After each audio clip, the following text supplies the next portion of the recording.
बिस्मिल्लाहिर्रहमानिर्रहीम। अल्लाहुम्मा सल्ली अला मुहम्मद वला आले मुहम्मद वबारिक वसल्लम वसल्ले अलैहि। लखा करोड़ दुरूद सुने कमली वाले आता हजरत मुहम्मद अरबी सल्लल्लाहु अलैहि वसल्लम ते आप दी आल ते आप दे साहबा ते।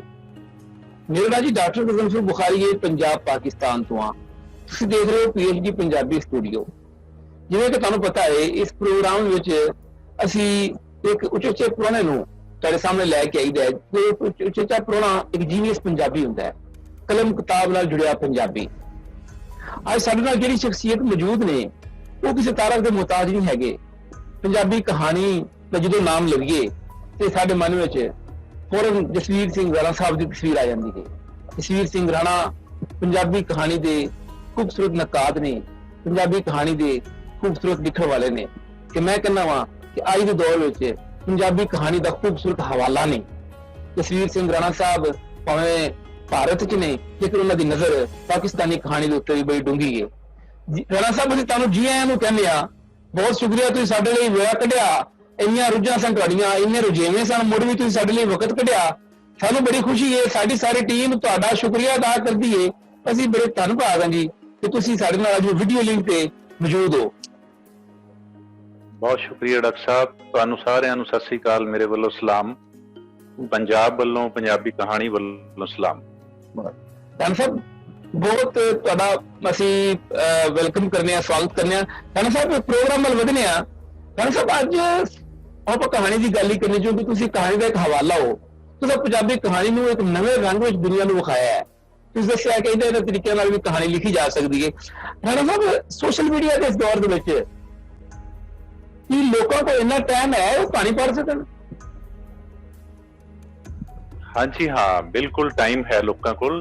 टाइम पहला भी सी, टाइम हुण भी है, टाइम फ्यूचर दे विच भी होगा। सही, टाइम की कोई समस्या नहीं, टाइम लोगों वास्ते ही बनया होया। कुदरत ने जिहड़ी मनुख नूं एक वड्डी नियामत दित्ती है, उस दे विचों समा भी है, वक्त भी है, टाइम भी है। इसलिए कुदरत दा सारा वक्त, टाइम ते समा मनुखां दा है, लोकां दा है, तुहाडा है, मेरा है, अपना सारिआं दा है। इसलिए हर युग दे विच लोकां कोल समा तां हुंदा है।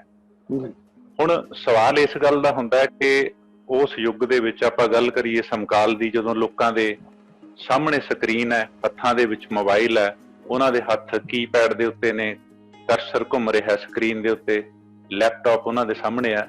इस हालत दे विच उन्हां कोल किताब कहानी पढ़न दा समा है जां नहीं, तुसीं पुछिआ।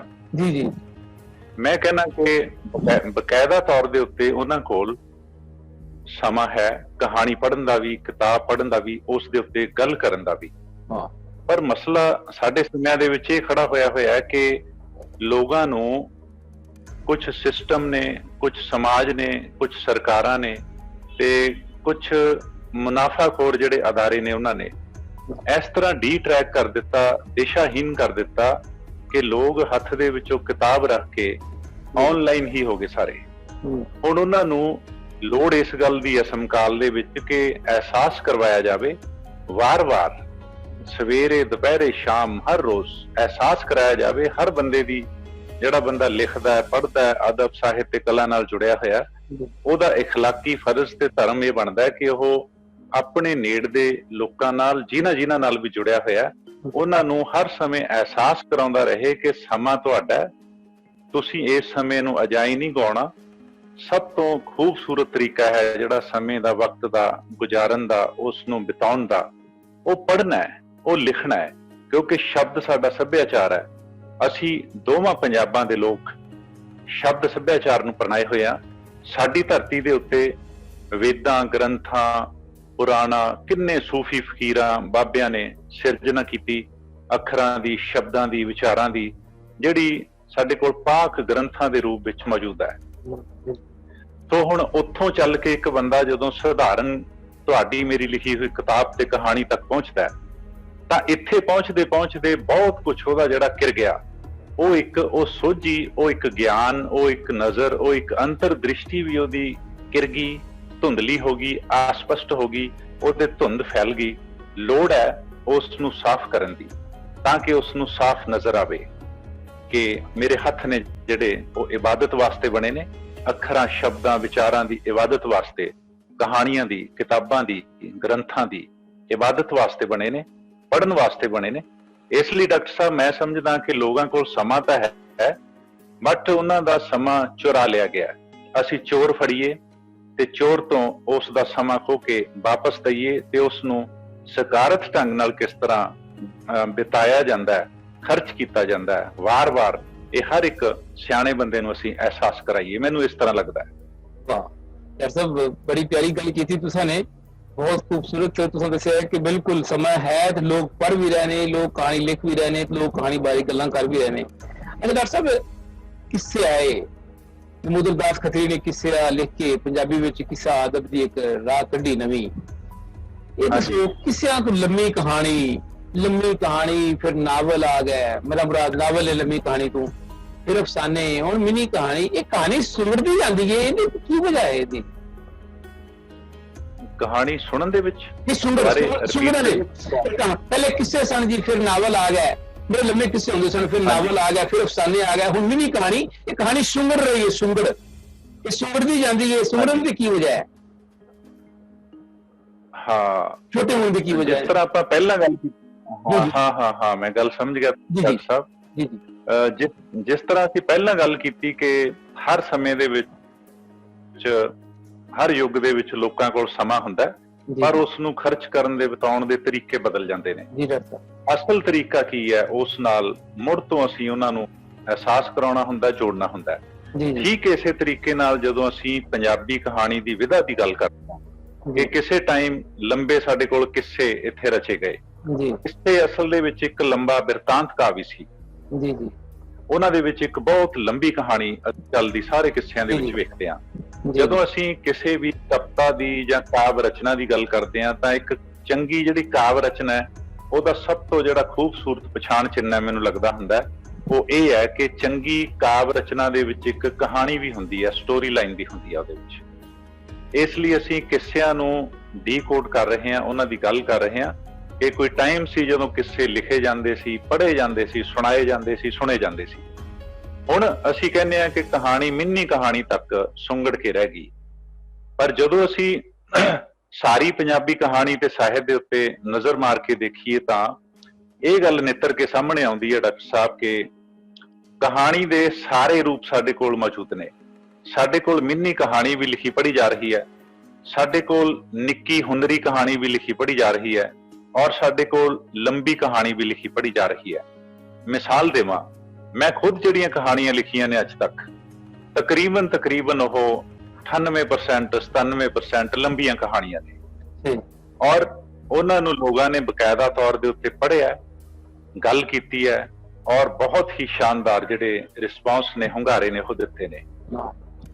ਹੁਣ ਮੈਂ ਗੱਲ ਕਰਾਂ ਤੁਹਾਡੀ, ਇੱਕ ਪਿੱਛੇ ਜੇ ਸਾਡੇ ਇੱਥੇ ਮਲੇਰਕੋਟਲਾ ਸ਼ਹਿਰ ਮੇਰੇ ਨਾਲ ਹੈ, ਉੱਥੇ ਇੱਕ ਸਾਡੇ ਬਹੁਤ ਅੱਛੇ ਰਚਨਾਕਾਰ ਰਹਿੰਦੇ ਨੇ, ਰਣਜੀਤ ਕੌਰ ਸਵੀ ਉਹਨਾਂ ਦਾ ਨਾਮ ਹੈ।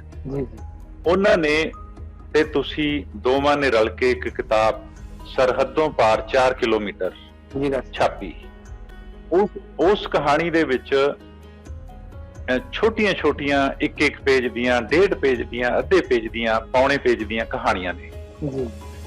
ਅਰਥਾਂ ਪੱਖੋਂ, ਆਕਾਰ ਪੱਖੋਂ ਉਹ ਛੋਟੀਆਂ ਨੇ, ਪਰ ਅਰਥਾਂ ਪੱਖੋਂ ਬਹੁਤ ਵੱਡੀਆਂ ਨੇ। ਔਰ ਤੁਸੀਂ ਇਸ ਕਿਤਾਬ ਦੇ ਇੱਕ ਜਿਹੜਾ ਵੱਖਰਾ ਪ੍ਰਯੋਗ ਕੀਤਾ, ਐਕਸਪੈਰੀਮੈਂਟ ਕੀਤਾ ਕਹਾਣੀ ਦੇ ਵਿੱਚ ਜੁਗਤ ਦੇ ਪੱਖ ਤੋਂ, ਉਸ ਨੇ ਮੈਨੂੰ ਇੰਤਹਾ ਦੀ ਹੱਦ ਤੱਕ ਪ੍ਰਭਾਵਿਤ ਕੀਤਾ।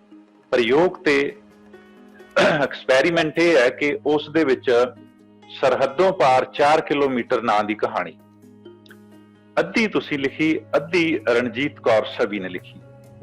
ਔਰ ਮੇਰੀ ਨਜ਼ਰ ਦੇ ਵਿੱਚ ਪੰਜਾਬੀ ਕਹਾਣੀ ਦੇ ਵਿੱਚ 2 ਕਹਾਣੀਕਾਰਾਂ ਵੱਲੋਂ ਰਲ ਕੇ ਇੱਕ ਕਹਾਣੀ ਲਿਖਣੀ ਔਰ ਉਸ ਨੂੰ ਪੂਰਾ ਕਰਨਾ, ਉਸ ਦੇ ਭਾਸ਼ਾ ਦੇ ਵਿੱਚ, ਉਹਦੇ ਵਿਸ਼ੇ ਦੇ ਵਿੱਚ, ਉਹਦੇ ਫਿਕਰਿਆਂ 'ਚ, ਉਹਦੇ ਦ੍ਰਿਸ਼ਾਂ 'ਚ, ਉਹਦੇ ਪਾਤਰਾਂ 'ਚ, ਉਸ ਦਾ ਜੋ ਕੇਂਦਰੀ ਨੁਕਤਾ, ਉਸ ਦੇ ਵਿੱਚ ਕਿਤੇ ਵੀ ਮਾੜਾ ਮੋਟਾ ਫਰਕ ਨਹੀਂ, ਸਾਰੇ ਐਂ ਮੇਲੇ ਪਏ ਨੇ ਇੱਕ ਦੂਸਰੇ ਨਾਲ ਨੁਕਤੇ। ਜਦੋਂ ਮੈਂ ਉਹ ਕਹਾਣੀ ਤੁਹਾਡੀ ਸਰਹੱਦੋਂ ਪਾਰ 4 ਕਿਲੋਮੀਟਰ ਉਸ ਕਿਤਾਬ ਦੇ ਵਿੱਚ ਪੜ੍ਹੀ ਤਾਂ ਡਾਕਟਰ ਸਾਹਿਬ ਮੈਨੂੰ ਅਹਿਸਾਸ ਹੋਇਆ ਕਿ ਇਸ ਦਾ ਤੀਸਰਾ ਪੱਖ ਵੀ ਅਜੇ ਲਿਖਿਆ ਜਾ ਸਕਦਾ ਜੀ। ਤੁਹਾਨੂੰ ਯਾਦ ਹੋਊਗਾ ਕਿ ਮੈਂ ਉਸ ਦਾ ਤੀਸਰਾ ਪੱਖ ਲਿਖ ਕੇ ਉਸ ਦੇ ਵਿੱਚ ਆਪਣਾ ਹਿੱਸਾ ਪਾ ਕੇ ਉਸ ਕਹਾਣੀ ਨੂੰ ਲੰਬਾ ਕੀਤਾ। ਹੁਣ ਗੱਲ ਇਸ ਗੱਲ ਰਾਹੀਂ ਮੈਂ ਇੱਥੇ ਲਿਆਉਣੀ ਚਾਹੁੰਦਾ ਕਿ ਜਿਸ ਤਰ੍ਹਾਂ ਮੈਂ ਤੀਸਰਾ ਪੱਖ ਉਹਦੇ ਵਿੱਚ ਜੋੜਿਆ, ਚੌਥਾ ਵੀ ਜੁੜ ਸਕਦਾ ਹੈ, 14ਵਾਂ ਵੀ ਜੁੜ ਸਕਦਾ ਹੈ ਔਰ 100ਵਾਂ ਵੀ ਜੁੜ ਸਕਦਾ ਹੈ। ਵਾਹ। ਕਹਾਣੀ ਬਹੁਤ ਲੰਬੀ ਹੋ ਸਕਦੀ ਹੈ ਕਿਉਂਕਿ ਕਿਤਾਬ ਦਾ ਨਾਮ ਤੁਹਾਡੇ ਸਰਹੱਦੋਂ ਪਾਰ 4 ਕਿਲੋਮੀਟਰ। ਹੁਣ ਸਰਹੱਦਾਂ ਬਹੁਤ ਨੇ, ਹਰ ਪਾਸੇ ਨੂੰ ਜਾਈਏ 4 ਕਿਲੋਮੀਟਰ ਨੇ, ਤੁਰਨ ਵਾਲੇ ਦੇ ਆਪਣੇ 4 ਕਿਲੋਮੀਟਰ ਨੇ। ਇਸ ਲਈ ਵਕਫਾ, ਫਾਸਲਾ ਪੈਂਡਾ ਬਹੁਤ ਲੰਬਾ ਹੈ। ਜਿੰਨਾ ਇਹ ਲੰਬਾ ਹੈ ਉਨੀ ਹੀ ਲੰਬੀ ਸਾਡੇ ਕੋਲ ਕਹਾਣੀ ਹੈ। ਕਹਾਣੀ ਆਕਾਰ ਪੱਖੋਂ ਸਾਨੂੰ ਛੋਟੀ ਲੱਗ ਸਕਦੀ ਹੈ, ਅਰਥ ਪੱਖੋਂ ਬਹੁਤ ਵੱਡੀ ਹੁੰਦੀ ਹੈ। ਹਰ ਯੁੱਗ ਦੇ ਵਿੱਚ ਕਿੱਸਾ ਕਾਵਿ ਦੇ ਹਾਣ ਦੀ ਉਹ ਹੁੰਦੀ ਹੈ ਔਰ ਕਦੇ ਵੀ ਕਹਾਣੀ ਛੋਟੀ ਨਹੀਂ ਹੁੰਦੀ। ਕਹਾਣੀ ਆਕਾਰ ਪੱਖੋਂ ਮੈਂ ਫੇਰ ਦੁਹਰਾ ਦਿਆਂ ਛੋਟੀ ਹੋ ਸਕਦੀ ਹੈ, ਅਰਥ ਪੱਖੋਂ ਉਹ ਹਮੇਸ਼ਾ ਵੱਡੀ ਹੁੰਦੀ ਹੈ। ਮੈਨੂੰ ਇਸ ਤਰ੍ਹਾਂ ਲੱਗਦਾ ਔਰ ਲੋਕਾਂ ਕੋਲ ਵੱਡੀਆਂ ਕਹਾਣੀਆਂ ਪੜ੍ਹਨ ਵਾਲੇ ਹੀ, ਵੱਡੀਆਂ ਕਹਾਣੀਆਂ ਲਿਖਣ ਵਾਲੇ ਹੀ ਲੋਕ ਵੱਡੇ ਹੁੰਦੇ ਨੇ। ਵਾਹ ਵਾਹ ਡਾਕਟਰ ਸਾਹਿਬ, ਕਮਾਲ ਦੀ ਗੱਲ ਹੈ ਜੀ, ਬਹੁਤ ਜ਼ਬਰਦਸਤ। ਅਰਥ ਪੱਖੋਂ ਕਹਾਣੀ ਛੋਟੀ ਨਹੀਂ ਹੋ ਸਕਦੀ, ਕਹਾਣੀ ਵੱਡੀ ਹੁੰਦੀ, ਭਾਵੇਂ ਇੱਕ ਲਾਈਨ ਦੀ ਹੋਵੇ। ਬੜੀ ਗੱਲ ਹੈ ਜੀ, ਬਹੁਤ ਖੂਬਸੂਰਤ। ਸਾਡੇ ਨਾਲ ਜੀ ਮੌਜੂਦ ਨੇ ਪੰਜਾਬੀ ਕਹਾਣੀ ਦਾ ਖੂਬਸੂਰਤ ਹਵਾਲਾ, ਪੰਜਾਬੀ ਕਹਾਣੀ ਦੇ ਉੱਤੇ ਜਿਨ੍ਹਾਂ ਨੂੰ ਬੜੀ ਗ੍ਰਿਫਤ ਹੈ, ਜਨਾਬ ਜਸਵੀਰ ਰਾਣਾ ਸਾਹਿਬ ਸਾਡੇ ਨਾਲ ਮੌਜੂਦ ਨੇ, ਜਿਹੜੇ ਪੰਜਾਬੀ ਕਹਾਣੀ ਦਾ ਨਾਂ ਲੈਂਦੇ ਆ, ਰਾਣਾ ਸਾਹਿਬ ਦਾ ਨਾਲ ਨਾਂ ਜੁੜਿਆ ਕਹਾਣੀ ਦੇ। ਅੱਛਾ ਰਾਣਾ ਸਾਹਿਬ, ਇੱਕ ਹੋਰ ਮੇਰੇ ਮਨ ਵਿੱਚ ਸਵਾਲ ਆ ਰਿਹਾ ਸੀ। ਹਾਂਜੀ। ਜਿਹੜਾ ਤੁਸੀਂ ਪਹਿਲੇ ਵਕਤਾਂ 'ਚ ਕਹਾਣੀਆਂ ਬੜੇ ਸ਼ੌਕ ਨਾਲ ਸੁਣੀਆਂ ਜਾਂਦੀਆਂ ਸਨ ਤੇ ਫਿਰ ਲਿਖਤੀ ਰੂਪ ਆ ਗਿਆ। ਇੱਕ ਚੱਕਰ ਹੈ ਨਾ ਜੀ, ਸ਼ੌਕ ਨਾਲ ਸੁਣੀ ਜਾ ਰਹੀ ਹੈ। ਦਾਦੀ ਕੋਈ ਬੱਚਿਆਂ ਨੇ ਕਹਾਣੀ ਸੁਣੀ, ਬਾਲਾ ਨੇ ਕਹਾਣੀ ਸੁਣੀ, ਫਿਰ ਲਿਖਤੀ ਰੂਪ ਕਿਤਾਬੀ ਸ਼ਕਲ ਵਿੱਚ ਵੀ ਆ ਗਿਆ। ਹੁਣ ਫਿਰ ਆਡੀਓ ਬੁੱਕਸ ਆ ਗਈਆਂ ਨੇ। ਇਸ ਕਹਾਣੀ ਦਾ ਸੁਣਨ ਦਾ ਰਿਵਾਜ ਪੁੰਗ ਰਿਹਾ ਹੈ। ਤੁਸੀਂ ਇਸ ਬਾਰੇ ਕੀ ਆਖੋਗੇ ਕਿ ਦੁਬਾਰਾ ਫਿਰ ਚੱਕਰ ਪੈ ਰਿਹਾ ਹੈ, ਫਿਰ ਸੁਣਨ ਪਾਸੇ ਅਸੀਂ ਜਾ ਰਹੇ ਹਾਂ? ਹਾਂ, ਜਿਹੜਾ ਸੁਣਨ ਦਾ ਹੈ ਨਾ ਮਸਲਾ ਹੈ ਡਾਕਟਰ ਸਾਹਿਬ ਜੀ, ਕਿ ਸਾਡੇ ਕੋਲ ਆਡੀਓ ਰੂਪ ਚ ਆ ਗਈਆਂ, ਈ ਬੁੱਕਸ ਦੇ ਰੂਪ ਚ ਆ ਗਈਆਂ। ਅਸਲ ਦੇ ਵਿੱਚ ਇਹ ਮੈਂ ਸਮਝਦਾ ਕਿ ਜਿਹੜੇ ਲਿਖਣ ਵਾਲੇ ਲੋਕ ਨੇ, ਪੜ੍ਹਨ ਵਾਲੇ ਲੋਕ ਨੇ ਜੀ, ਉਹਨਾਂ ਨੇ ਆਪਣੇ ਆਪ ਨੂੰ, ਆਪਣੀ ਰਚਨਾ ਨੂੰ, ਆਪਣੀ ਕਿਤਾਬ ਨੂੰ ਅਪਡੇਟ ਕੀਤਾ ਹੈ, ਨਵੇਂ ਸਿਰੇ ਤੋਂ ਪਰਿਭਾਸ਼ਿਤ ਕੀਤਾ ਹੈ। ਸਹੀ।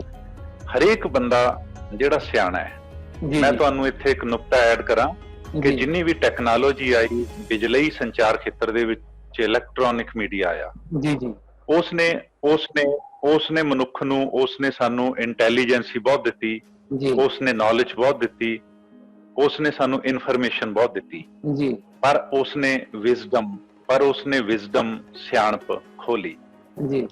ਹੁਣ ਜਿਹੜੀ ਵਿਜ਼ਡਮ ਤੇ ਸਿਆਣਪ ਹੈ, ਇੱਕ ਸਿਆਣਾ ਮਨੁੱਖ, ਇੱਕ ਹੁਨਰ ਤੇ ਕਲਾ ਨਾਲ ਜੁੜਿਆ ਹੋਇਆ ਮਨੁੱਖ ਕਦੇ ਵੀ ਆਪਣੀ ਵਿਜ਼ਡਮ ਤੇ ਸਿਆਣਪ ਖੋਣ ਨਹੀਂ ਦੇ ਸਕਦਾ। ਕਿਸੇ ਵੀ ਵਿਅਕਤੀ ਨੂੰ, ਕਿਸੇ ਵੀ ਸ਼ਕਤੀ ਨੂੰ, ਕਿਸੇ ਵੀ ਧਿਰ ਨੂੰ ਉਹ ਆਪਣੀ ਵਿਜ਼ਡਮ ਤੇ ਸਿਆਣਪ ਖੋਣ ਨਹੀਂ ਦੇ ਸਕਦਾ ਕਿ ਉਹ ਚੁਰਾ ਕੇ ਲੈ ਜਾਵੇ, ਖੋ ਕੇ ਲੈ ਜਾਵੇ, ਕਿਉਂਕਿ ਉਸ ਦੀ ਸਦੀਆਂ ਦੀ ਕਸ਼ੀਦੀ ਹੋਈ ਹੈ, ਪੀੜ੍ਹੀ ਦਰ ਪੀੜ੍ਹੀ ਉਸ ਦੇ ਵਿੱਚ ਮਿਲੀ ਹੈ। ਉਹ ਸਿਆਣਪ ਉਸ ਦੇ ਪੁਰਖਿਆਂ ਦੀ, ਉਸ ਦੇ ਤਮਾਮ ਸਾਹਿਤਕ ਤੇ ਮਨੁੱਖੀ ਸੱਭਿਆਚਾਰ ਦੀ ਧਰੋਹਰ। ਇਸ ਲਈ ਉਹ ਉਸਨੂੰ ਖੋਹਣ ਨਹੀਂ ਦੇ ਸਕਦਾ।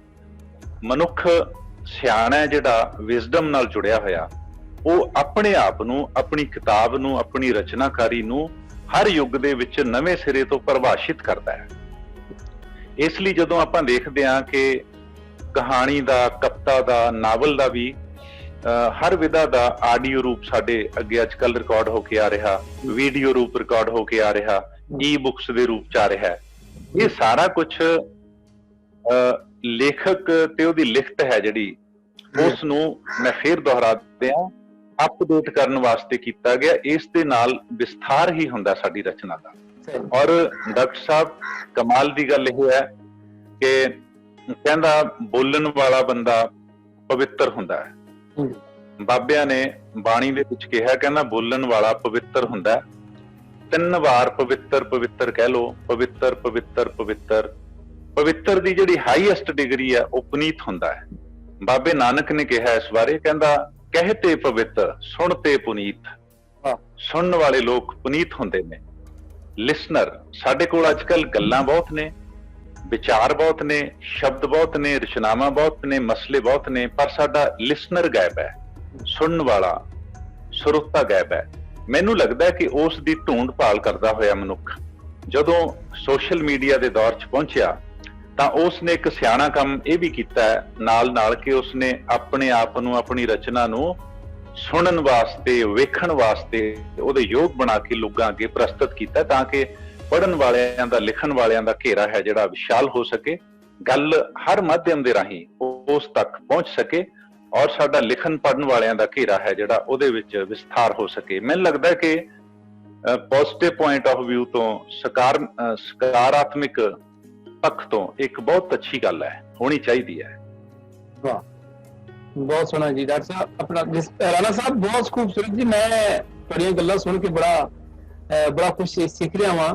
ਵਾਕਈ ਮੇਰੇ ਮਨ 'ਚ ਇਹ ਸਾਰੀਆਂ ਚੀਜ਼ਾਂ ਨਹੀਂ ਸਨ ਜੋ ਤੁਸੀਂ ਅੱਜ ਦੱਸੀਆਂ ਨੇ। ਮੈਂ ਕਾਫੀ ਦਿਨਾਂ ਤੋਂ ਸੋਚਦਾ ਸਾਂ ਵੀ ਰਾਣਾ ਸਾਹਿਬ ਨੂੰ ਪਤਾ ਲੱਗੇਗਾ ਕਿ ਅਸੀਂ ਕਹਾਣੀ ਜਿਹੜੀ ਪਹਿਲੇ ਸੁਣਦੇ ਸਾਂ, ਫਿਰ ਪੜ੍ਹਦੇ ਆ, ਫਿਰ ਸੁਣਦੇ ਪਏ। ਤੁਸੀਂ ਤਾਂ ਬਾਬਾ ਗੁਰੂ ਨਾਨਕ ਜੀ ਮਹਾਰਾਜ ਦੀ ਵੀ ਗੱਲ ਦੱਸੀ। ਵਾਹ, ਕਿਆ ਬਾਤ ਹੈ ਜੀ, ਕਿਆ ਬਾਤ ਹੈ।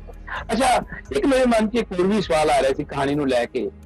ਛੋਟੀ ਕਹਾਣੀ ਜਿਹੜੀ ਹੁੰਦੀ ਆ, ਛੋਟੀ ਕਹਾਣੀ, ਇਹਦੇ ਵਿੱਚ ਮੰਜ਼ਰ ਨਗਾਰੀ ਕਿੰਨੀ ਕੁ ਜ਼ਰੂਰੀ ਹੁੰਦੀ ਹੈ ਜੀ? ਮੰਜ਼ਰ ਨਗਾਰੀ ਕਿੰਨੀ ਕੁ ਥਾਂ ਹੁੰਦੀ ਮੰਜ਼ਰ ਨਗਾਰੀ ਦੀ? ਇੱਕ ਛੋਟੀ ਵੀ ਆ, ਉਹਦਾ ਜੰਮੀ ਛੋਟਾ ਵਾ, ਮੰਜ਼ਰ ਨਗਾਰੀ ਲਈ ਤਾਂ ਤੁਹਾਨੂੰ ਪਤਾ ਵਾ, ਇਹਦੇ ਬਾਰੇ ਕੁਝ ਦੱਸੋ ਜੀ।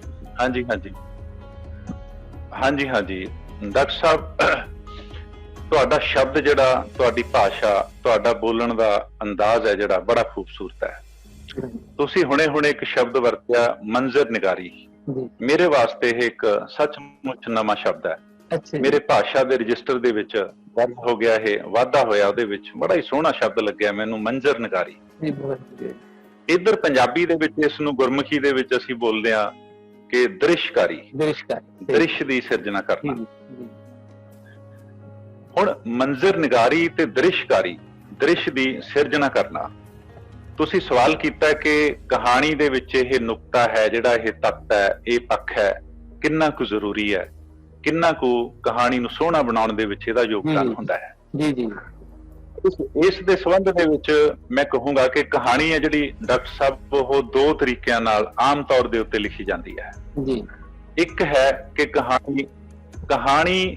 ਕਹਾਣੀਕਾਰ ਕਹਾਣੀ ਨੂੰ ਦੱਸਦਾ ਹੈ, ਵਰਣਨ ਦੀ ਯੁਕਤ ਉਹ ਵਰਤਦਾ ਹੈ, ਉਹ ਵਰਣਨ ਕਰਦਾ ਹੈ, ਉਹ ਚੀਜ਼ਾਂ ਬਾਰੇ ਦੱਸਦਾ ਹੈ ਕਿ ਉਹ ਪਾਤਰ ਇੱਥੇ ਗਿਆ, ਉੱਥੇ ਇਸ ਤਰ੍ਹਾਂ ਦਾ ਮਾਹੌਲ ਸੀ, ਉਹਨੇ ਆਹ ਡਾਇਲੌਗ ਬੋਲਿਆ, ਉਹਨੇ ਇਹ ਕੰਮ ਕੀਤਾ, ਉਹਨੂੰ ਇਸ ਤਰ੍ਹਾਂ ਮਹਿਸੂਸ ਹੋਇਆ। ਹੁਣ ਉਹਦਾ ਪਾਤਰ, ਉਹਦਾ ਵਿਅਕਤੀ, ਵਸਤੂ ਤੇ ਵਰਤਾਰਾ ਸਾਰੇ ਆਪਣੇ ਆਪ ਦੇ ਵਿੱਚ ਸਟਿਲ ਨੇ, ਖੜੇ ਨੇ, ਖੜੋਤ ਦੀ ਅਵਸਥਾ 'ਚ ਨੇ। ਲੇਖਕ ਹੈ ਜਿਹੜਾ ਆਪਣੀ ਭਾਸ਼ਾ ਦੇ ਰਾਹੀਂ, ਆਪਣੀ ਕਲਾ ਰਾਹੀਂ ਉਹਨਾਂ ਨੂੰ ਕਿ ਉਹ ਵਰਣਨ ਕਰ ਰਿਹਾ ਕਿ ਇਸ ਤਰ੍ਹਾਂ ਦੇਖੋ ਕਹਾਣੀ ਵਾਪਰ ਰਹੀ ਹੈ। ਕਹਾਣੀ ਉਹ ਸਾਨੂੰ ਕਹਾਣੀ ਦੇ ਵਿੱਚ ਸੁਣਾ ਰਿਹਾ ਹੈ। ਇੱਕ ਸਾਡੇ ਕੋਲ ਜੁਗਤ ਹੈਗੀ ਹੈ ਕਹਾਣੀ ਵਾਪਰਦੀ ਦਿਖਾਉਣ ਦੀ, ਕਿ ਲੇਖਕ ਕੁਝ ਵੀ ਨਹੀਂ ਦੱਸਦਾ, ਲੇਖਕ ਕੁਝ ਵੀ ਵਰਣਨ ਨਹੀਂ ਕਰਦਾ, ਲੇਖਕ ਕੁਝ ਵੀ ਸਾਨੂੰ ਸੁਣਾਉਂਦਾ ਨਹੀਂ, ਲੇਖਕ ਸਾਨੂੰ ਪਾਤਰਾਂ ਦੇ ਰੂਬਰੂ ਕਰ ਦਿੰਦਾ ਹੈ। ਪਾਤਰ ਐਕਸ਼ਨ ਕਰਦੇ ਨੇ, ਕਾਰਜ ਕਰਦੇ ਨੇ, ਆਪਸ ਵਿੱਚ ਹੀ ਗੱਲਾਂ ਕਰਦੇ ਨੇ, ਔਰ ਚੀਜ਼ਾਂ ਨੂੰ ਦੇਖਦੇ ਨੇ, ਮਹਿਸੂਸ ਕਰਦੇ ਨੇ, ਤੇ ਫਿਰ ਉਹਨਾਂ ਦਾ ਰਿਐਕਟ ਕਰਦੇ ਨੇ, ਪ੍ਰਤੀਕਰਮ ਦਿੰਦੇ ਨੇ। ਕਹਾਣੀ ਦੇ ਵਿੱਚ ਵਾਪਰਨ ਦੀ ਜਿਹੜੀ ਯੁਕਤ ਹੈ ਕਿ ਕਹਾਣੀ, ਪਾਤਰ, ਘਟਨਾਵਾਂ ਵਾਪਰਨ, ਦ੍ਰਿਸ਼ ਬਣ ਕੇ ਵਾਪਰਨ, ਉਹ ਵਿਜ਼ੂਅਲ ਬਣ ਕੇ ਵਾਪਰਨ। ਪੜ੍ਹਨ ਵਾਲਾ ਜਦੋਂ ਉਹਨਾਂ ਨੂੰ ਪੜ੍ਹੇ ਤਾਂ ਉਹਦੇ ਮਨ ਦੇ ਵਿੱਚ ਉਹ ਵਿਅਕਤੀ, ਉਹ ਵਸਤੂ, ਉਹ ਸਥਾਨ, ਘਟਨਾ ਸਥਲ ਸਾਰੇ ਐ ਫਿਲਮ ਵਾਂਗ ਚੱਲਣ ਲੱਗ ਪੈਣ। ਉਸ ਨੂੰ ਸਕਰੀਨ ਵਾਂਗ ਦ੍ਰਿਸ਼ਕਾਰੀ ਹੈ, ਜਿਹੜੀ ਮੰਜ਼ਰ ਨਿਗਾਰੀ ਹੈ, ਉਹ ਦਿਸਣ ਲੱਗ ਪਵੇ। ਜਿੰਨੀ ਕਹਾਣੀ ਦੇ ਵਿੱਚ ਦ੍ਰਿਸ਼ਕਾਰੀ ਤੇ ਮੰਜ਼ਰ ਨਿਗਾਰੀ ਪੁਖਤਾ ਤਰੀਕੇ ਨਾਲ, ਸ਼ਾਨਦਾਰ ਤੇ ਜਾਨਦਾਰ ਤਰੀਕੇ ਨਾਲ ਕਹਾਣੀਕਾਰ ਨੇ ਕੀਤੀ ਹੋਊਗੀ, ਉਸ ਦੀ ਕਹਾਣੀ ਦਾ ਸਾਹਿਤਿਕ ਮੁੱਲ ਤੇ ਕਲਾਤਮਿਕ ਮੁੱਲ ਉਨਾ ਹੀ ਜ਼ਿਆਦਾ ਹੋਊਗਾ। ਦ੍ਰਿਸ਼ਕਾਰੀ, ਸੀਨ ਔਰ ਮੰਜ਼ਰ ਨਿਗਾਰੀ ਪੰਜਾਬੀ ਕਹਾਣੀ ਦਾ ਹੀ ਨਹੀਂ, ਹਿੰਦੀ ਕਹਾਣੀ ਦਾ ਵੀ, ਅੰਗਰੇਜ਼ੀ ਕਹਾਣੀ ਦਾ ਵੀ, ਔਰ ਪਾਕਿਸਤਾਨ ਦੇ ਵਿੱਚ ਜਿਹੜੀ ਸ਼ਾਹਮੁਖੀ 'ਚ ਉਰਦੂ ਦੇ ਵਿੱਚ ਲਿਖੀ ਜਾ ਰਹੀ ਹੈ, ਉਸ ਕਹਾਣੀ ਦਾ ਵੀ ਸਭ ਤੋਂ ਵੱਡਾ ਖਾਸਾ ਤੇ ਪਛਾਣ ਚਿੰਨ੍ਹ ਹੈ ਕਿ ਦ੍ਰਿਸ਼ ਸਿਰਜਣਾ। ਇੱਕ ਚੰਗਾ ਕਹਾਣੀਕਾਰ ਕਹਾਣੀ ਦੇ ਵਿੱਚ ਦ੍ਰਿਸ਼ ਦੀ ਸਿਰਜਣਾ ਕਰਦਾ ਹੈ। ਕਹਾਣੀ ਉਹ ਵਾਪਰਦੀ ਦਿਖਾਉਂਦਾ ਹੈ। ਉਹ ਦੋ ਵਿਅਕਤੀਆਂ, ਦੋ ਤੋਂ ਵੱਧ ਵਿਅਕਤੀਆਂ, ਵਸਤੂਆਂ ਤੇ ਵਰਤਾਰਿਆਂ ਦੇ ਵਿੱਚ ਟੱਕਰ, ਕਨਫਲਿਕਟ, ਉਹਨਾਂ ਦੇ ਵਿੱਚ ਸੰਘਰਸ਼ ਹੁੰਦਾ ਦਿਖਾਉਂਦਾ ਹੈ। ਤੇ ਉਸ ਦੇ ਕੰਟਰਾਸਟ ਦੇ ਵਿੱਚੋਂ ਫਿਰ ਜਿਹੜੀਆਂ ਵਾਈਬ੍ਰੇਸ਼ਨਸ ਨਿਕਲਦੀਆਂ ਨੇ, ਅਰਥ ਪੈਦਾ ਕਰਦੀਆਂ ਨੇ, ਫਰਕਾਂ ਪੈਦਾ ਕਰਦੀਆਂ ਨੇ। ਬਹੁਤ ਸਾਰੀਆਂ ਅਣਕਹੀਆਂ ਤੇ ਅਣਲਿਖੀਆਂ ਗੱਲਾਂ ਨੇ ਜਿਹੜੀਆਂ ਪੜ੍ਹਨ ਵਾਲੇ ਦੇ ਮਸਤਕ ਦੇ ਵਿੱਚ, ਉਹਦੇ ਜ਼ਿਹਨ ਦੇ ਵਿੱਚ, ਉਹਦੇ ਸੋਚਾਂ ਤੇ ਖਿਆਲਾਂ ਦੇ ਵਿੱਚ ਐਂ ਚੱਲਣ ਲੱਗਦੀਆਂ ਨੇ ਜਿਸ ਤਰ੍ਹਾਂ ਅਸੀਂ ਤੁਰਦੇ ਹਾਂ ਧਰਤੀ ਤੇ, ਜਿਸ ਤਰ੍ਹਾਂ ਅਸੀਂ ਬੋਲ ਕੇ ਹੁਣ ਗੱਲਾਂ ਕਰ ਰਹੇ ਹਾਂ। ਸੋ ਕਹਾਣੀ ਦੇ ਵਿੱਚ ਮੈਨੂੰ ਲੱਗਦਾ ਹੈ ਕਿ ਦ੍ਰਿਸ਼ਕਾਰੀ ਦੀ, ਮੰਜ਼ਰ ਨਿਗਾਰੀ ਦੀ ਇਹ ਇੱਕ ਜੁਗਤ ਹੈ, ਇਹ ਸਭ ਤੋਂ ਸ਼ਕਤੀਸ਼ਾਲੀ ਜੁਗਤ ਹੈ। ਕੋਈ ਕਹਾਣੀਕਾਰ ਜਿੰਨੇ ਅੱਛੇ ਤਰੀਕੇ ਨਾਲ ਇਸ ਜੁਗਤ ਨੂੰ ਵਰਤਦਾ ਹੈ, ਉਨੀ ਹੀ ਉਹਦੀ ਕਹਾਣੀ ਅੱਛੀ ਹੈ। ਜਿੰਨੀ ਕੁ ਉਹ ਘੱਟ ਵਰਤਦਾ ਹੈ, ਉਨੀ ਕੁ ਉਹਦੀ ਕਹਾਣੀ ਘੱਟ ਹੈ। ਮੈਨੂੰ ਇਸ ਤਰ੍ਹਾਂ ਲੱਗਦਾ ਹੁੰਦਾ ਇਹ ਜੁਗਤ ਸਭ ਤੋਂ ਸ਼ਾਨਦਾਰ ਹੈ। ਔਰ ਨਿੱਜੀ ਤੌਰ ਦੇ ਉੱਤੇ ਮੈਂ ਗੱਲ ਕਰਾਂ ਕਿ ਮੇਰੀ ਮਨਪਸੰਦ ਜੁਗਤ ਹੈ। ਔਰ ਬਹੁਤੀਆਂ ਕਹਾਣੀਆਂ ਜਦੋਂ ਅਸੀਂ 100 ਦੇ ਵਿੱਚੋਂ 90 ਕਹਾਣੀਆਂ ਚੰਗੀਆਂ ਕੱਢਣੀਆਂ ਹੋਣ ਤਾਂ ਉਹਨਾਂ ਦੇ ਵਿੱਚ ਦ੍ਰਿਸ਼ਕਾਰੀ ਦੀ ਜਿਹੜੀ ਜੁਗਤ ਹੈ ਉਹ ਬੜੇ ਹੀ ਸ਼ਾਨਦਾਰ ਤਰੀਕੇ ਨਾਲ ਵਰਤੀ ਹੋਈ ਤੁਹਾਨੂੰ। ਵਾਹ, ਬਹੁਤ ਜ਼ਬਰਦਸਤ ਜੀ। ਰਾਣਾ ਸਾਹਿਬ ਬਹੁਤ ਖੂਬਸੂਰਤ ਗੱਲ ਕੀਤੀ ਹੈ ਕਿ ਮੰਜ਼ਿਲ ਨਿਗਾਰੀ ਬੜੀ ਅਤ ਲੋੜੀਦੀ ਹੈ। ਮੰਜ਼ਿਲ ਨਿਗਾਰੀ ਤੋਂ ਬਿਨਾਂ ਕਹਾਣੀ ਸਹੀ ਮਾਇਨੇ ਚ ਮੁਕੰਮਲ ਨਹੀਂ ਹੁੰਦੀ। ਚੰਗੀ ਕਹਾਣੀ ਲਈ ਮੰਜ਼ਿਲ ਨਿਗਾਰੀ ਬਹੁਤ ਜ਼ਰੂਰੀ ਹੈ, ਭਾਵੇਂ ਨਿੱਕੀ ਕਹਾਣੀ ਹੋਵੇ ਭਾਵੇਂ ਲੰਮੀ ਕਹਾਣੀ ਹੋਵੇ। ਅੱਛਾ ਰਾਣਾ ਸਾਹਿਬ, ਇੱਕ ਹੋਰ ਇੱਕ ਚੀਜ਼ ਦੇ ਜਾ ਰਹੀ ਸੀ, ਤੁਸੀਂ ਕਿਰਦਾਰਾਂ ਦੀ ਗੱਲ ਕਰ ਰਹੇ ਸੀ। ਮੈਂ ਖੁਦ ਵੀ ਕਹਾਣੀ ਨਾਲ ਜੁੜਿਆ ਆ, ਕਹਾਣੀ ਲਿਖਣਾ ਵਾ। ਕਈ ਵਾਰੀ ਕਿਰਦਾਰ ਜਿਹੜੇ ਨੇ ਸਾਡੇ ਲਿਖਣ ਵਾਲਿਆਂ ਤੋਂ ਵਸੋਂ ਬਾਹਰ ਹੋ ਜਾਂਦੇ ਨੇ, ਬਲਕਿ ਕਈ ਵਾਰੀ ਤਾਂ ਅੱਖਾਂ ਕੱਢਣ ਲੱਗ ਪੈਂਦੇ ਨੇ। ਇਹਦੀ ਕੀ ਵਜ੍ਹਾ ਹੈ? ਹਾਂ, ਪਾਤਰ ਨੇ ਜਿਹੜੇ ਉਹ ਅਸਲ ਦੇ ਵਿੱਚ ਦੋ ਤਰ੍ਹਾਂ ਦੇ ਪਾਤਰ ਸਾਡੇ ਕੋਲ ਨੇ। ਇੱਕ ਤਾਂ ਹੈਗੇ ਨੇ ਜਿਹੜੇ ਕੁਦਰਤੀ ਰੂਪ ਦੇ ਵਿੱਚ ਸਾਡੇ ਕੋਲ ਆਏ, ਇੱਕ ਪਾਤਰ ਨੇ ਜਿਹੜੇ ਅਸੀਂ ਘੜੇ ਤਰਾਸ਼ੇ, ਮੈਨੂਫੈਕਚਰ ਕੀਤੇ। ਹੁਣ ਜਿਹੜੇ ਅਸੀਂ ਘੜੇ ਤਰਾਸ਼ੇ ਮੈਨੂਫੈਕਚਰ ਕੀਤੇ ਪਾਤਰ ਬਹੁਤ ਹੱਦ ਤੱਕ ਲੇਖਕ ਦੇ ਹੱਥ ਦੇ ਵਿੱਚ ਹੁੰਦੇ ਨੇ। ਉਹਦੇ ਹੱਥ ਵਸ ਹੁੰਦਾ ਹੈ ਕਿ ਉਹਨਾਂ ਪਾਤਰਾਂ ਨੂੰ ਕੰਟਰੋਲ ਕਰ ਸਕਦਾ ਹੈ, ਉਹਨਾਂ ਨੂੰ ਕੁਝ ਕਰਨ ਤੋਂ ਰੋਕ ਸਕਦਾ ਹੈ। ਉਹ ਉਹਨਾਂ ਪਾਤਰਾਂ ਨੂੰ ਕੁਝ ਮਨੋ ਇੱਛਿਤ ਜਿਹੜੀਆਂ ਉਹਦੀਆਂ ਥੀਮ ਨੂੰ, ਵਿਸ਼ੇ ਨੂੰ ਪੇਸ਼ ਕਰਦੀਆਂ ਹੋਈਆਂ ਗੱਲਾਂ ਹੋਣਗੀਆਂ, ਉਹ ਪਾਤਰ ਤੋਂ ਕਰਵਾ ਸਕਦਾ ਹੈ। ਮੈਂ ਕਹੂੰਗਾ ਕਿ ਮੈਨੂਫੈਕਚਰ ਕੀਤੇ ਹੋਏ, ਘੜੇ ਹੋਏ ਤੇ ਇਸ ਤਰ੍ਹਾਂ ਕ੍ਰਾਫਟ ਕੀਤੇ ਹੋਏ ਜਿਹੜੇ ਪਾਤਰ ਨੇ, ਉਹਨਾਂ ਦੇ ਵਿੱਚ ਬਹੁਤ ਜ਼ਿਆਦਾ ਸੰਭਾਵਨਾ ਹੁੰਦੀ ਹੈ ਕਿ ਲੇਖਕ ਦੇ ਹੱਥ 'ਚ ਹੁੰਦੇ ਨੇ। ਬਹੁਤ ਕੁਝ ਉਹਨਾਂ ਨੂੰ ਰੋਕਿਆ ਜਾ ਸਕਦਾ ਤੇ ਬਹੁਤ ਕੁਝ ਕਰਵਾਇਆ ਜਾ ਸਕਦਾ ਹੈ। ਜਦੋਂ ਅਸੀਂ ਪੰਜਾਬੀ ਕਹਾਣੀ ਦੇ ਵਿੱਚ ਪਾਤਰਾਂ ਨੂੰ ਇਸ ਨੁਕਤਾ ਨਿਗਾਹ ਤੋਂ ਦੇਖਦੇ ਹਾਂ, ਸਾਨੂੰ ਇੱਕ ਕਿਸਮ ਦੇ ਪਾਤਰ ਇਹ ਲੱਭਦੇ ਨੇ। ਦੂਸਰੀ ਕਿਸਮ ਦੇ ਪਾਤਰ ਸਾਡੇ ਕੋਲ ਉਹ ਨੇ ਜਿਹੜੇ ਕੁਦਰਤੀ ਤੌਰ ਦੇ ਉੱਤੇ, ਜਿਸ ਤਰ੍ਹਾਂ ਤੁਸੀਂ ਤੇ ਮੈਂ ਆ, ਜ਼ਿੰਦਾ ਨੇ, ਧੜਕਦੇ ਨੇ, ਜਿਉਂ ਰਹੇ ਨੇ ਔਰ ਹੱਡ ਮਾਸ ਦੇ ਬਣੇ ਹੋਏ ਜਿਉਂਦੇ ਜਾਗਦੇ ਮਨੁੱਖ ਨੇ। ਇੱਕ ਉਹ ਪਾਤਰ ਨੇ, ਉਹ ਸਾਬਤੇ ਦੇ ਸਾਬਤੇ ਕਈ ਵਾਰ ਸਾਰੇ ਦੇ ਸਾਰੇ ਕਹਾਣੀਕਾਰ ਕੋਲ ਪਾਤਰ ਬਣ ਕੇ ਆ ਜਾਂਦੇ ਨੇ। ਜਿਵੇਂ ਮੈਂ ਤੁਹਾਨੂੰ ਮਿਸਾਲ ਦਿੰਨਾ ਇੱਕ ਪਾਤਰ ਦੀ, ਜਿਸ ਤੋਂ ਤੁਹਾਨੂੰ ਇਸ ਗੱਲ ਦੀ ਬਹੁਤ ਹੀ ਅੱਛੇ ਤਰੀਕੇ ਨਾਲ ਤਸਦੀਕ ਹੋ ਜਾਊਗੀ ਕਿ ਪਾਤਰ ਮੂੰਹ ਜ਼ੋਰ ਕਿਵੇਂ ਹੁੰਦਾ ਹੈ, ਲੇਖਕ ਦੇ ਬਾਹਰ ਨਿਕਲ ਕੇ ਬਸ ਤੋਂ ਕਿਵੇਂ ਉਹ ਆਪ ਕੰਮ ਕਰਦਾ ਕਹਾਣੀ 'ਚ। ਬਹੁਤ ਹੀ ਪੁਰਾਣੀ ਗੱਲ ਹੈ ਕਿ ਸਮਝ ਲਓ ਤੁਸੀਂ ਇਹ 1995 ਤੋਂ ਵੀ ਪਹਿਲਾਂ ਦੀ ਗੱਲ ਹੈ। ਮੇਰਾ ਇੱਕ ਮਾਮਾ ਹੁੰਦਾ ਸੀ, ਉਹਦਾ ਨਾਮ ਸੀ ਬੱਗਾ। ਨਸਰਾਲੀ ਪਿੰਡ ਮੇਰੇ ਨਾਨਕੇ ਨੇ, ਖੰਨੇ ਦੇ ਕੋਲ। ਉਹ ਬੱਗਾ ਸੀ ਜਿਹੜਾ ਮੇਰਾ ਇੱਕ ਦੋਸਤ ਹੈ ਨਸਰਾਲੀ ਪਿੰਡ ਦਾ, ਉਹਦਾ ਨਾਮ ਹੈ ਬਲਜਿੰਦਰ ਨਸਰਾਲੀ। ਉਹ ਕਹਾਣੀਕਾਰ ਹੈ, ਖੁਦ ਵੀ ਨਾਵਲਕਾਰ ਵੀ ਹੈ। ਅਸੀਂ ਦੋਵੇਂ ਜਾਣੇ ਇਕੱਠੇ ਪੜ੍ਹੇ ਹੋਏ ਆ, ਇਕੱਠੇ ਖੇਡੇ ਹੋਏ ਆ ਨਸਰਾਲੀ ਪਿੰਡ ਦੇ ਵਿੱਚ। ਇਸ ਲਈ ਉਹ ਸਾਡੇ ਗੁਆਂਢ ਦੇ ਵਿੱਚ ਸੀ। ਉਹ ਪਹਿਲਾਂ ਲਿਖਣ ਲੱਗ ਗਿਆ, ਸਕੂਲ ਕਾਲਜ ਪੜ੍ਹਦਾ ਹੀ ਬਲਜਿੰਦਰ। ਉਹਨੇ ਇੱਕ ਨਾਵਲ ਲਿਖਿਆ, ਹਾਰੇ ਦੀ ਅੱਗ। ਹਾਰੇ ਦੀ ਅੱਗ ਨਾਵਲ ਦੇ ਵਿੱਚ ਉਹਨੇ ਪਾਤਰ ਲਿਆ ਜਿਹੜਾ ਮੇਰਾ ਬੱਗਾ ਮਾਮਾ ਸੀ। ਸਾਰਾ ਨਾਵਲ ਉਸ ਪਾਤਰ ਬਾਰੇ ਉਹਨੇ ਲਿਖਿਆ।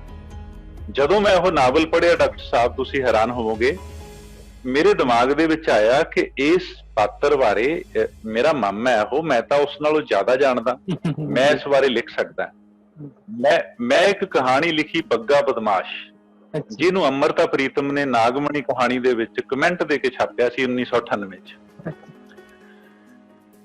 ਉਹ ਕਹਾਣੀ ਲਿਖਣ ਤੋਂ ਬਾਅਦ ਮੈਨੂੰ ਮਹਿਸੂਸ ਹੋਇਆ ਕਿ ਬੱਗਾ ਪਾਤਰ ਸੀ ਜਿਹੜਾ ਮੇਰਾ ਮਾਮਾ, ਨਾ ਤਾਂ ਉਹ ਹਾਰੇ ਦੀ ਅੱਗ 'ਚ ਪੂਰਾ ਆਇਆ, ਨਾ ਉਹ ਬੱਗਾ ਬਦਮਾਸ਼ ਕਹਾਣੀ ਦੇ ਵਿੱਚ ਪੂਰਾ ਆਇਆ।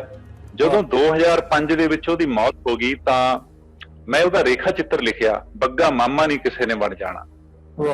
ਉਹ ਰੇਖਾ ਚਿੱਤਰ ਲਿਖਣ ਤੋਂ ਬਾਅਦ ਵੀ ਮੈਨੂੰ ਮਹਿਸੂਸ ਹੋਇਆ ਕਿ ਅਜੇ ਵੀ ਬੱਗਾ ਪਾਤਰ ਪੂਰਾ ਨਹੀਂ ਆਇਆ।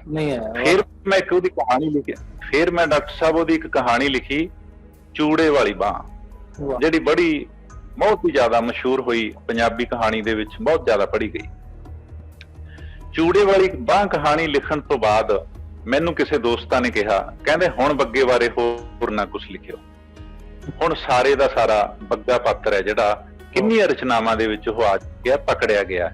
ਪਰ ਡਾਕਟਰ ਸਾਹਿਬ ਤੁਸੀਂ ਹੈਰਾਨ ਹੋਵੋਗੇ, ਅੱਜ ਵੀ ਜਦੋਂ ਆਪਾਂ 14 ਤਰੀਕ ਨੂੰ ਗੱਲ ਕਰ ਰਹੇ ਹਾਂ, ਅੱਜ ਵੀ ਮੈਨੂੰ ਉਹ ਬੱਗਾ ਪਾਤਰ ਚੈਲੰਜ ਕਰਦਾ ਰਹਿੰਦਾ, ਚੁਣੌਤੀ ਦਿੰਦਾ ਰਹਿੰਦਾ ਕਿ ਭਾਣਜਿਆ ਉਹ ਜਸਵੀਰ ਰਾਣਿਆ, ਮੈਂ ਅਜੇ ਵੀ ਬਾਹਰ ਹਾਂ। ਤੁਸੀਂ ਸਾਰੇ ਜਾਣੇ ਰਲ ਕੇ ਵੀ ਨਾ ਮੈਨੂੰ ਨਾਵਲ 'ਚ, ਨਾ ਮੈਨੂੰ ਰੇਖਾ ਚਿੱਤਰ 'ਚ, ਨਾ ਮੈਨੂੰ ਕਹਾਣੀ 'ਚ ਪਕੜ ਨਹੀਂ ਸਕੇ ਯਾਰ। ਮੈਂ ਅਜੇ ਵੀ ਬਾਹਰ ਹਾਂ, ਉਹ ਮੇਰੇ ਬਾਰੇ ਕਹਾਣੀ ਲਿਖੋ ਕੋਈ। ਉਹ ਅਜੇ ਵੀ ਮੈਨੂੰ ਇਹ ਚੈਲੰਜ ਦਿੰਦਾ ਰਹਿੰਦਾ, ਚੁਣੌਤੀ ਦਿੰਦਾ ਰਹਿੰਦਾ। ਇਹ ਇੱਕ ਮਿਸਾਲ ਹੈ। ਇਸ ਤਰ੍ਹਾਂ ਦੀਆਂ ਬਹੁਤ ਸਾਰੀਆਂ ਮਿਸਾਲਾਂ ਵਿਅਕਤੀਆਂ ਦੀਆਂ, ਪਾਤਰਾਂ ਦੀਆਂ, ਰਚਨਾਵਾਂ ਦੇ ਹਵਾਲੇ ਨਾਲ ਲਈਆਂ ਜਾ ਸਕਦੀਆਂ ਨੇ। ਤੁਹਾਡੀ ਇਹ ਗੱਲ ਬਿਲਕੁਲ ਦਰੁਸਤ ਹੈ ਕਿ ਉਹ ਪਾਤਰ ਜਿਹੜੇ ਕੁਦਰਤੀ ਹੁੰਦੇ ਨੇ, ਜੀਵੰਤ ਹੁੰਦੇ ਨੇ, ਜਿਹੜੇ ਸਾਰੇ ਦੇ ਸਾਰੇ ਸਾਨੂੰ ਬਣੇ ਬਣਾਏ ਐ ਕਹਾਣੀ ਦੇ ਵਿੱਚ ਧੱਕੇ ਨਾਲ ਆ ਵੜਦੇ ਨੇ ਕਿ ਮੈਨੂੰ ਕੱਢ ਕੇ ਦਿਖਾਓ, ਮੇਰੇ ਤੋਂ ਕੋਈ ਕੰਮ ਕਰਾ ਕੇ ਦਿਖਾਓ ਧੱਕੇ ਨਾਲ, ਮੇਰੀ ਜੋ ਮਰਜ਼ੀ ਹੈ ਮੈਂ ਉਹ ਕਰੂੰਗਾ। ਇਸ ਤਰ੍ਹਾਂ ਦੇ ਪਾਤਰਾਂ ਨੂੰ ਜਦੋਂ ਕਹਾਣੀਕਾਰ ਕਹਾਣੀ ਦੇ ਵਿੱਚ ਚਿੱਤਰਦਾ ਹੈ ਤਾਂ ਉਹ ਪਾਤਰਾਂ ਦੇ ਪਿੱਛੇ ਨਾਲ ਤੁਰਦਾ ਹੈ, ਪਿੱਛੇ ਉਹਦੇ ਨਾਲ ਤੁਰਦਾ ਹੈ, ਦੇਖਦਾ ਰਹਿੰਦਾ ਹੈ ਕਿ ਪਾਤਰ ਕਿੱਧਰ ਨੂੰ ਜਾ ਰਿਹਾ ਹੈ, ਕੀ ਕਰ ਰਿਹਾ ਹੈ। ਸਿਰਫ ਉਸ ਦੇ ਕੰਮਾਂ ਨੂੰ, ਉਸ ਦੀਆਂ ਸੋਚਾਂ ਨੂੰ, ਉਸ ਦੇ ਵਾਰਤਾਲਾਪਾਂ ਨੂੰ ਡਿਜ਼ਾਈਨ ਕਰਦਾ ਹੈ, ਭਾਸ਼ਾ ਰਾਹੀਂ, ਆਪਣੀ ਕਲਾ ਰਾਹੀਂ ਇੱਕ ਜੁਗਤ ਦੇ ਵਿੱਚ ਢਾਲਦਾ ਹੈ। ਮੈਨੂੰ ਲੱਗਦਾ ਕਿ ਇਸ ਤਰ੍ਹਾਂ ਦੇ ਪਾਤਰ ਨੇ ਜਿਹੜੇ ਉਹ ਯਾਦਗਾਰੀ ਪਾਤਰ ਹੁੰਦੇ ਨੇ, ਔਰ ਕਹਾਣੀ ਨੂੰ ਵੀ ਉਹ ਯਾਦਗਾਰੀ ਬਣਾ ਦਿੰਦੇ ਨੇ। ਪੰਜਾਬੀ ਕਹਾਣੀ ਦੇ ਵਿੱਚ ਜਿੰਨੀ ਵੀ ਦੁਨੀਆ 'ਚ ਲਿਖੀ ਜਾ ਰਹੀ ਹੈ, ਬੜੇ ਸ਼ਾਨਦਾਰ ਤੇ ਜਾਨਦਾਰ ਪਾਤਰ, ਇੱਕ ਲੰਬੀ ਲਿਸਟ ਹੈ ਮੇਰੇ ਕੋਲ, ਦੇਖਣ ਨੂੰ ਮਿਲਦੇ ਨੇ। ਤੁਹਾਡਾ ਸਵਾਲ ਬਹੁਤ ਦਰੁਸਤ ਹੈ। ਇਸ ਤਰ੍ਹਾਂ ਇਹਦੇ ਬਾਰੇ ਗੱਲ ਬਹੁਤ ਜ਼ਬਰਦਸਤ ਸੀ। ਕਿਰਦਾਰਾਂ ਬਾਰੇ, ਪਾਤਰਾਂ ਬਾਰੇ ਡਾਕਟਰ ਰਾਣਾ ਸਾਹਿਬ ਤੁਸੀਂ ਨੇ ਬਹੁਤ ਸੋਹਣੀ ਗੱਲਾਂ ਦੱਸੀਆਂ ਸਾਨੂੰ, ਤੇ ਬਿਲਕੁਲ ਖਾਸ ਤੌਰ ਤੇ ਜਿਹੜਾ ਤੁਸੀਂ ਆਪਣਾ ਇੱਕ ਕਿਰਦਾਰ ਬੱਗਾ ਮਾਮਾ ਜੀ ਬਾਰੇ ਤੁਸੀਂ ਨੇ ਲਿਖਿਆ, ਵਾਹ ਕਿਆ ਬਾਤ ਹੈ, ਬੜੀ ਅੱਛੀ ਮਿਸਾਲ ਦੇ ਕੇ ਤੁਸੀਂ ਨੇ ਸਾਨੂੰ ਸਾਰਿਆਂ ਨੂੰ ਦੱਸਿਆ। ਅੱਛਾ, ਸਜਾਦ ਅਦਰ ਸਾਹਿਬ ਜੀ ਇੱਕ ਬਹੁਤ ਬੜੇ ਸਾਡੇ ਪੰਜਾਬੀ ਕਹਾਣੀ ਦਾ, ਪੰਜਾਬੀ ਅਦਬ ਦਾ ਨਾਂ ਨੇ। ਉਹ ਕਹਿੰਦੇ ਨੇ ਕਿ ਨਿੱਕਿਆਂ ਹੁੰਦਿਆਂ ਜਦੋਂ ਬੱਚੇ ਮਾਵਾਂ ਨੂੰ ਕਹਿੰਦੇ ਨੇ ਜਾਂ ਦਾਦੀ ਨੂੰ ਕਹਿੰਦੇ ਨੇ ਤਿਆਰੀ ਦੇ ਟਾਈਮ, ਦਿਨ ਦੇ ਵੇਲੇ ਤੇ ਕਹਾਣੀ ਸੁਣਾਓ, ਤੇ ਮਾਵਾਂ ਕਹਿੰਦੀਆਂ ਸਨ ਵੀ ਪੁੱਤਰਾ ਰਾਤ ਨੂੰ ਕਹਾਣੀ ਸੁਣੀ ਦੀ, ਜੇ ਦੇ ਕਹਾਣੀ ਸੁਣਾਈ ਤੇ ਰਾਹੀ ਭੁੱਲ ਜਾਣਗੇ ਰਾਵਾਂ। ਅੱਛਾ, ਉਹ ਗੱਲ ਇਹ ਵੇ ਕਿ ਕਹਾਣੀ ਵਰਤਾਉਣ ਦਾ ਇੱਕ ਵਕਤ ਹੁੰਦਾ ਹੈ, ਤੇ ਜੇ ਬੰਦਾ ਕਹਾਣੀ ਤਿਆਰ ਹੋਣ ਤੋਂ ਪਹਿਲੇ ਹੀ ਕਾਗਜ਼ ਤੇ ਲੈ ਆਵੇ, ਪੜ੍ਹਨ ਵਾਲੇ ਭੁੱਲੀ ਪੈ ਜਾਂਦੇ ਨੇ। ਤੁਹਾਡਾ ਕੀ ਖਿਆਲ ਹੈ? ਹਾਂ, ਬਿਲਕੁਲ ਠੀਕ ਹੈ ਕਿ ਕਹਾਣੀ ਲਿਖਣ ਦਾ, ਕਹਾਣੀ ਪੜ੍ਹਨ ਦਾ ਇੱਕ ਸਮਾਂ ਹੁੰਦਾ ਹੈ, ਇੱਕ ਸਥਾਨ ਵੀ ਹੁੰਦਾ ਹੈ, ਇੱਕ ਤਰੀਕਾ ਵੀ ਹੁੰਦਾ ਹੈ। ਜਦੋਂ ਸਮਾਂ, ਸਥਾਨ ਤੇ ਵਿਧਾ ਤਿੰਨ ਚੀਜ਼ਾਂ ਆਪਸ ਵਿੱਚ ਮਿਲਦੀਆਂ ਨੇ ਤਾਂ ਇੱਕ ਖੂਬਸੂਰਤ ਬਿਰਤਾਂਤ ਉਸਰਦਾ ਹੈ। ਜਦੋਂ ਸਮਾਂ, ਸਥਾਨ ਤੇ ਵਿਧਾ ਤਿੰਨ ਚੀਜ਼ਾਂ ਆਪਸ ਵਿੱਚ ਮਿਲਦੀਆਂ ਨੇ ਤਾਂ ਇੱਕ ਖੂਬਸੂਰਤ ਬਿਰਤਾਂਤ ਉਸਰਦਾ ਹੈ। ਜੇਕਰ ਇਹਨਾਂ ਤਿੰਨਾਂ ਦੇ ਵਿੱਚੋਂ ਇੱਕ ਚੀਜ਼ ਵੀ ਕੋਈ ਘਟ ਜਾਵੇ ਜਾਂ ਗਲਤ ਹੋ ਜਾਵੇ, ਬਿਰਤਾਂਤ ਸਹੀ ਨਹੀਂ ਹੋਊਗਾ, ਨਾ ਲਿਖਣ ਵਾਲੇ ਦਾ, ਨਾ ਪੜ੍ਹਨ ਵਾਲੇ ਦਾ। ਸੋ ਇਸ ਨੁਕਤਾ ਨਿਗਾਹ ਤੋਂ ਡਾਕਟਰ ਸਾਹਿਬ ਜਦੋਂ ਆਪਾਂ ਦੇਖਦੇ ਹਾਂ ਤਾਂ ਉਹ ਗੱਲ ਤੁਹਾਡੀ ਬਹੁਤ ਜ਼ਿਆਦਾ ਸਹੀ ਹੈ। ਸਾਡੀ ਪੰਜਾਬ ਦੀ ਲੋਕ ਧਾਰਾ ਜਿਹੜੀ ਬੜੀ ਅਮੀਰ ਹੈ ਕਿ ਦਿਨ ਦੇ ਵਿੱਚ ਕਹਾਣੀਆਂ ਨਹੀਂ ਪਾਈਦੀਆਂ, ਨਹੀਂ ਸੁਣਾਈਦੀਆਂ, ਰਾਹੀ ਰਾਹ ਭੁੱਲ ਜਾਂਦੇ ਨੇ। ਜਦੋਂ ਡਾਕਟਰ ਸਾਹਿਬ ਮੈਂ ਇਹ ਕਹਾਣੀ ਲਿਖੀ ਚੂੜੇ ਵਾਲੀ ਬਾਂਹ, ਇਸ ਕਹਾਣੀ ਦੇ ਵਿੱਚ ਇੱਕ ਆਉਂਦੀ ਹੈ ਗੱਲ ਕਿ ਦਿਨੇ ਨਹੀਂ ਬਾਤਾਂ ਪਾਈਦੀਆਂ ਹੁੰਦੀਆਂ, ਮਾਮੇ ਰਾਹ ਭੁੱਲ ਜਾਂਦੇ ਨੇ। ਸਾਡੇ ਇੱਧਰ ਮਾਮੇ ਕਹਿੰਦੇ ਨੇ ਕਿ ਮਾਮੇ ਰਾਹ ਭੁੱਲ ਜਾਂਦੇ ਨੇ। ਹੁਣ ਮੈਨੂੰ ਲੱਗਦਾ ਕਿ ਜਦੋਂ ਇਸ ਨੁਕਤਾ ਨਿਗਾਹ ਤੋਂ ਕਹਾਣੀ ਨੂੰ ਆਪਾਂ ਦੇਖਦੇ ਹਾਂ ਤਾਂ ਮੈਨੂੰ ਲੱਗਦਾ ਹੁੰਦਾ ਕਿ ਮਾਮੇ ਨਾ ਤਾਂ ਮਾਮੇ ਕਹਾਣੀ ਦਾ ਰਾਹ ਭੁੱਲੇ ਨੇ, ਅਜੇ ਵੀ ਮਾਮੇ ਮੈਨੂੰ ਕਹਿੰਦੇ ਰਹਿੰਦੇ ਨੇ ਕਿ ਭਾਣਜਾ ਸਾਨੂੰ ਲਿਖ, ਤੇ ਨਾ ਹੀ ਕਹਾਣੀ ਮਾਮਿਆਂ ਨੂੰ ਭੁੱਲੀ ਹੈ। ਇਸ ਲਈ ਕਹਾਣੀ ਵੀ ਮਾਮਿਆਂ ਦੇ, ਰਾਹੀਆਂ ਦੇ, ਬੰਦਿਆਂ ਦੇ ਵੱਖ-ਵੱਖ ਰੂਪਾਂ ਨੂੰ ਚਿੱਤਰਦੀ ਰਹਿੰਦੀ ਹੈ। ਸੋ ਗੱਲ ਮੈਂ ਨੁਕਤੇ ਦੇ ਉੱਤੇ ਆਵਾਂ ਤਾਂ ਇਹ ਬਣਦੀ ਹੈ ਡਾਕਟਰ ਸਾਹਿਬ ਕਿ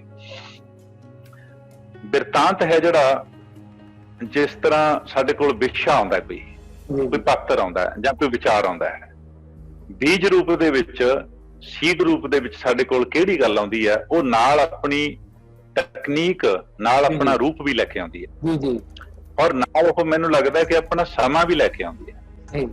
ਅਸੀਂ ਹੁਣ ਤੱਕ ਕਹਿੰਦੇ ਰਹੇ ਹਾਂ ਕਿ ਵਿਸ਼ਾ ਹੈ ਜਿਹੜਾ ਉਹ ਕਹਾਣੀ ਦਾ ਰੂਪ ਵੀ ਨਾਲ ਲੈ ਕੇ ਆਉਂਦਾ ਹੈ, ਉਹ ਵਿਸ਼ਾ ਦੱਸਦਾ ਕਹਾਣੀਕਾਰ ਨੂੰ ਵੀ ਭਾਈ ਮੈਨੂੰ ਇੰਜ ਲਿਖ, ਮੈਨੂੰ ਇਸ ਤਰ੍ਹਾਂ ਲਿਖ, ਫਿਰ ਉਹ ਉਸ ਤਰ੍ਹਾਂ ਲਿਖਦਾ ਹੈ। ਤੁਹਾਡੀ ਗੱਲ ਤੋਂ ਮੈਨੂੰ ਬਹੁਤ ਜ਼ਿਆਦਾ ਅੱਛਾ ਲੱਗਿਆ ਸੁਣ ਕੇ ਕਿ ਅਸੀਂ ਅੱਜ ਇੱਕ ਨਵੀਂ ਗੱਲ ਵੀ ਸ਼ਾਮਿਲ ਕਰ ਲਈ ਕਿ ਭਾਈ ਉਹ ਵਿਸ਼ਾ, ਨੁਕਤਾ, ਵਿਚਾਰ ਹੈ, ਜਿਹੜਾ ਪਾਤਰ ਹੈ, ਉਹ ਸਮਾਂ ਵੀ ਲੈ ਕੇ ਆਉਂਦਾ ਹੈ। ਉਹ ਕਹਾਣੀਕਾਰ ਨੂੰ ਇਹ ਵੀ ਦੱਸਦਾ ਹੈ ਕਿ ਮੈਨੂੰ ਕਿਹੜੇ ਵੇਲੇ ਲਿਖਾਂ, ਉਹ ਪਾਠਕ ਨੂੰ ਇਹ ਵੀ ਕਹਿੰਦਾ ਕਿ ਮੈਨੂੰ ਕਿਹੜੇ ਵੇਲੇ ਪੜ੍ਹ। ਅਗਰ ਸਹੀ ਸਮੇਂ ਦੇ ਉੱਤੇ ਕਹਾਣੀ ਲਿਖੀ ਜਾਵੇ ਤਾਂ ਕਹਾਣੀ ਸਹੀ ਲਿਖੀ ਜਾਂਦੀ ਹੈ। ਸਹੀ ਸਮੇਂ ਦੇ ਉੱਤੇ, ਢੁਕਵੇਂ ਸਮੇਂ ਦੇ ਉੱਤੇ, ਢੁਕਵੇਂ ਮਾਹੌਲ 'ਚ ਕਹਾਣੀ ਪੜ੍ਹੀ ਜਾਵੇ, ਸੁਣੀ ਜਾਵੇ, ਠੀਕ ਅਰਥ ਦਿੰਦੀ ਹੈ। ਨਹੀਂ ਤਾਂ ਅਰਥਾਂ ਦੇ ਅਨਰਥ ਹੋ ਜਾਂਦੇ ਨੇ ਕਿ ਲਿਖਿਆ ਹੋਇਆ ਕੁਝ ਹੋਰ ਹੈ, ਪੜ੍ਹਿਆ ਕੁਝ ਹੋਰ ਜਾ ਰਿਹਾ ਹੈ, ਸੁਣਾਇਆ ਕੁਝ ਹੋਰ ਜਾ ਰਿਹਾ ਹੈ, ਸੁਣ ਕੁਝ ਹੋਰ ਰਿਹਾ ਹੈ। ਇਹ ਸਾਰਾ ਕੁਝ ਸਮੇਂ ਦਾ ਜਿਹੜਾ ਫੇਰ ਹੈ, ਅਗਰ ਉਹ ਗਲਤ ਹੋ ਗਿਆ ਤਾਂ ਮੈਨੂੰ ਲੱਗਦਾ ਹੈ ਕਿ ਲਾਜ਼ਮੀ ਤੌਰ ਦੇ ਉੱਤੇ ਗੜਬੜ ਹੁੰਦੀ ਹੈ। ਜਿਵੇਂ ਹੁਣ ਮੈਂ ਮਿਸਾਲ ਦੇਵਾਂ ਕਿ ਪਿਛਲੇ ਕੁਝ ਦਿਨਾਂ ਤੋਂ ਮੈਂ ਇੱਕ ਨਵੀਂ ਕਹਾਣੀ ਸ਼ੁਰੂ ਕੀਤੀ ਹੋਈ ਹੈ ਜੀ, ਔਰ ਇਸ ਕਹਾਣੀ ਦੇ ਜਿਹੜੇ ਮੈਂ ਨੋਟਸ ਲਏ ਸੀ ਉਹ ਤੁਸੀਂ ਹੈਰਾਨ ਹੋਵੋਗੇ 2006 ਦੇ ਵਿੱਚ ਲਏ ਸੀ। 2006 ਦੇ ਵਿੱਚ ਨੋਟਸ ਲੈ ਕੇ ਮੈਂ ਛੱਡਦੇ ਸੀ ਵਿਸ਼ੇ ਦੇ ਤੌਰ ਤੇ, ਪਾਤਰਾਂ ਦੇ, ਘਟਨਾਵਾਂ ਦੇ, ਕੇਂਦਰੀ ਨੁਕਤੇ ਦੇ, ਔਰ ਕਿਹੜੇ ਤਰੀਕੇ ਨਾਲ ਕਹਾਣੀ ਲਿਖੀ ਜਾਊ ਉਸ ਜੁਗਤ ਦੇ ਵੀ ਸਾਰੇ ਮੈਂ ਨੋਟਸ ਲੈ ਕੇ ਛੱਡਦੇ ਸੀ। 2006 ਤੋਂ ਬਾਅਦ ਸਮਾਂ ਹੀ ਨਹੀਂ ਕਦੇ ਆਇਆ ਉਹ ਜਿਹਨੇ ਮੈਨੂੰ ਕਿਹਾ ਹੋਵੇ ਕਿ ਇਸ ਕਹਾਣੀ ਨੂੰ ਲਿਖ। ਹੁਣ 2020 ਦੇ ਵਿੱਚ, ਈਵਨ ਸਤੰਬਰ 2020 ਦੇ ਵਿੱਚ ਉਹ ਸਮਾਂ ਆਇਆ ਕਿ ਮੈਂ ਅਚਾਨਕ ਹੀ ਆਪਣਾ ਉਹ ਅਲਮਾਰੀ ਖੋਲੀ, ਉਹਦੇ ਵਿੱਚੋਂ ਨੋਟਸ ਕੱਢੇ ਤੇ ਉਹ ਕਹਾਣੀ ਲਿਖਣੀ ਸ਼ੁਰੂ ਕਰ ਦਿੱਤੀ। ਉਹ ਕਹਾਣੀ ਲਿਖਣੀ ਸ਼ੁਰੂ ਕਰਤੀ।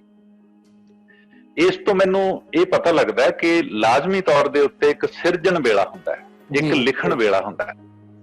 ਉਹ ਸਿਰਜਣ ਵੇਲੇ ਤੇ ਉਸ ਲਿਖਣ ਵੇਲੇ ਦੇ ਵਿੱਚ ਹੀ ਲੇਖਕ ਲਿਖਦਾ ਹੈ, ਕਹਾਣੀ ਲਿਖਦਾ ਹੈ, ਕਵਿਤਾ ਲਿਖਦਾ ਹੈ, ਨਾਵਲ, ਨਾਟਕ ਤੇ ਵਾਰਤਕ ਲਿਖਦਾ ਹੈ, ਸਾਹਿਤ ਦੀ ਹਰ ਵਿਧਾ ਲਿਖਦਾ ਹੈ। ਅਗਰ ਸਮੇਂ ਤੋਂ ਅੱਗੇ ਪਿੱਛੇ ਲਿਖਦਾ ਹੈ ਤਾਂ ਲਾਜ਼ਮੀ ਤੌਰ ਦੇ ਉੱਤੇ ਜਿਹੜੀ ਡਿਸਟਰਬੈਂਸ ਹੈ, ਜਿਹੜਾ ਖੁੰਝਿਆ ਹੋਇਆ ਸਮੇਂ ਤੋਂ ਪਹਿਲਾਂ ਆ ਜਾਣਾ ਵੀ ਗਲਤ ਹੈ, ਬਾਅਦ ਦੇ ਵਿੱਚ ਆਉਣਾ ਵੀ ਗਲਤ ਹੈ।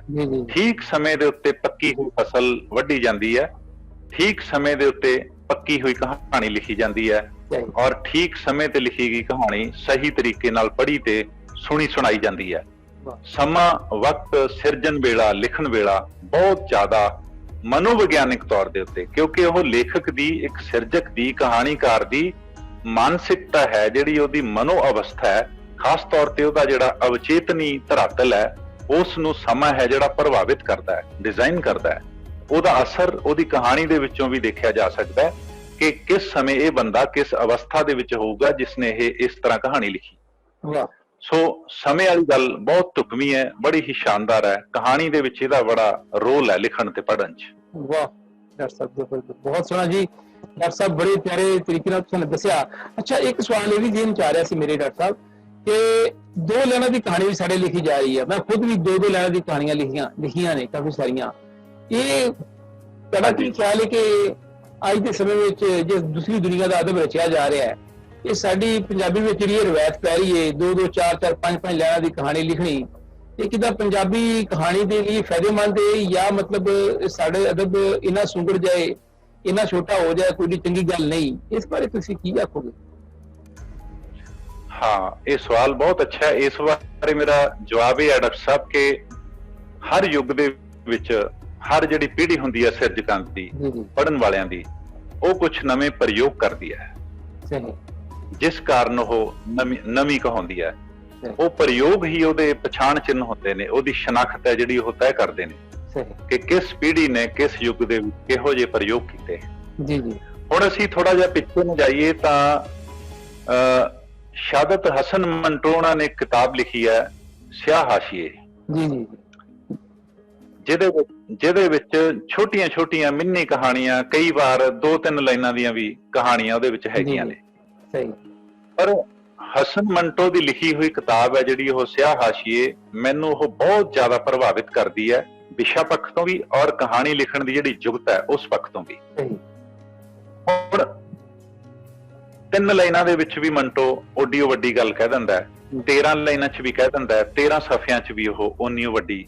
ਜਾਣੀ ਕਿ ਕਹਾਣੀ ਦਾ ਜਿਹੜਾ ਆਕਾਰ ਹੈ, ਸਾਈਜ਼ ਹੈ, ਹਸਨ ਮੰਟੋ ਦੀ ਹਰ ਸਾਈਜ਼ ਦੇ ਉੱਤੇ, ਹਰ ਆਕਾਰ ਦੀ ਕਹਾਣੀ ਦੇ ਉੱਤੇ ਬਰਾਬਰ ਦੀ ਪਕੜ ਸੀ।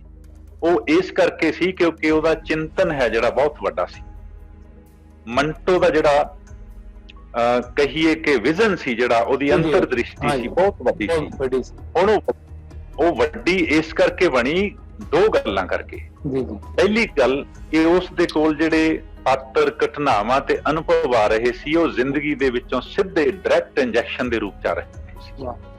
ਉਹ ਧੜਕਦੇ ਹੋਏ, ਉਹ ਜਿਉਂਦੇ ਹੋਏ, ਉਹ ਐਨ ਜ਼ਿੰਦਗੀ ਦੇ ਗਰਭ ਚ ਹੱਥ ਪਾ ਕੇ, ਜਿਵੇਂ ਕੋਈ ਦੇਖਦਾ ਇਸ ਤਰ੍ਹਾਂ ਉਹ ਕੱਢੇ ਹੋਏ, ਇਸ ਤਰ੍ਹਾਂ ਬਾਹਰ ਆਏ ਹੋਏ। ਮੰਟੋ ਦੇ ਕੋਲ ਜਿਹੜੇ ਅਨੁਭਵ, ਵਿਸ਼ੇ, ਪਾਤਰ ਤੇ ਘਟਨਾਵਾਂ ਸੀ, ਇੱਕ ਤਾਂ ਗੱਲ ਇਹ। ਦੂਸਰਾ, ਉਸ ਦਾ ਅਧਿਐਨ, ਉਸ ਦੀ ਸਟੱਡੀ, ਉਸ ਦਾ ਪੜ੍ਹਨਾ ਹੈ ਜਿਹੜਾ, ਉਹ ਬਹੁਤ ਜ਼ਿਆਦਾ ਵੱਡਾ ਸੀ, ਜਿਹੜਾ ਉਸ ਦੇ ਪ੍ਰਾਪਤ ਅਨੁਭਵ ਨੂੰ, ਪ੍ਰਾਪਤ ਪਾਤਰਾਂ ਤੇ ਘਟਨਾਵਾਂ, ਵਿਸ਼ਿਆਂ ਨੂੰ ਇੱਕ ਖੂਬਸੂਰਤ ਕਥਾ ਯੁਗਤ ਦੇ ਵਿੱਚ ਢਾਲ ਦਿੰਦਾ ਸੀ। ਔਰ ਇਸ ਕਾਰਨ ਕਰਕੇ ਮੰਟੋ 2 ਲਾਈਨਾਂ ਦੀ ਕਹਾਣੀ ਵੀ ਬਹੁਤ ਸ਼ਾਨਦਾਰ ਲਿਖਦਾ ਹੈ, 3 ਲਾਈਨਾਂ ਦੀ ਵੀ ਬਹੁਤ ਸ਼ਾਨਦਾਰ ਲਿਖਦਾ ਹੈ।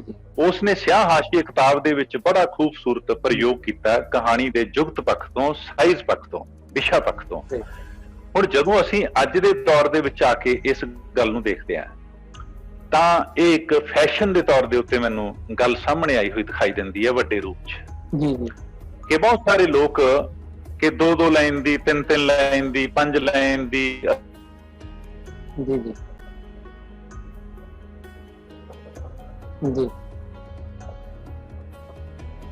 ਛੋਟੇ ਤੋਂ ਛੋਟੇ ਸਾਈਜ਼ ਦੀ ਕਹਾਣੀ ਲਿਖੋ। ਹੁਣ ਸਾਡੇ ਸਮਕਾਲ ਦੇ ਵਿੱਚ, ਸਾਡੇ ਸਮਿਆਂ ਦੇ ਵਿੱਚ, ਸਾਡੇ ਸਮਕਾਲੀ ਦੋਸਤ ਬਹੁਤ ਸਾਰੇ ਇਹ ਗੱਲ ਭੁੱਲ ਜਾਂਦੇ ਨੇ ਕਿ ਛੋਟੀ ਕਹਾਣੀ ਲਿਖਣ ਵਾਸਤੇ ਪੜ੍ਹਨਾ ਬਹੁਤ ਵੱਡਾ ਪੈਂਦਾ ਹੈ। ਉਹ ਪੜ੍ਹਦੇ ਨਹੀਂ। ਉਹਨਾਂ ਦਾ ਪੜ੍ਹਨ ਦਾ, ਉਹਨਾਂ ਦਾ ਅਧਿਐਨ ਦਾ, ਉਹਨਾਂ ਦਾ ਜ਼ਿੰਦਗੀ ਦੇ ਅਨੁਭਵ ਦਾ ਜਿਹੜਾ ਕਹੀਏ ਪੱਖ ਹੈ, ਉਹ ਬਹੁਤ ਛੋਟਾ, ਅਧੂਰਾ ਤੇ ਹਲਕਾ ਰਹਿ ਜਾਂਦਾ ਹੈ। ਇਸ ਕਾਰਨ ਕਰਕੇ ਉਹ ਜਦੋਂ ਛੋਟੇ ਕਾਰ ਦੀ ਕਹਾਣੀ ਲਿਖਦੇ ਨੇ ਤਾਂ ਉਸ ਦੇ ਵਿੱਚ ਉਹ ਡੂੰਘਾਈ, ਉਹ ਡੈਪਥ ਨਹੀਂ ਆਉਂਦੀ ਜਿਹੜੀ ਪੰਜਾਬੀ ਕਹਾਣੀ ਦਾ ਕਲਾਤਮਿਕ ਉਹਨਾਂ ਤੋਂ ਮੰਗਦਾ ਹੈ, ਜਿਹਦੇ ਨਾਲ ਕੋਈ ਕਹਾਣੀ ਕਾਲ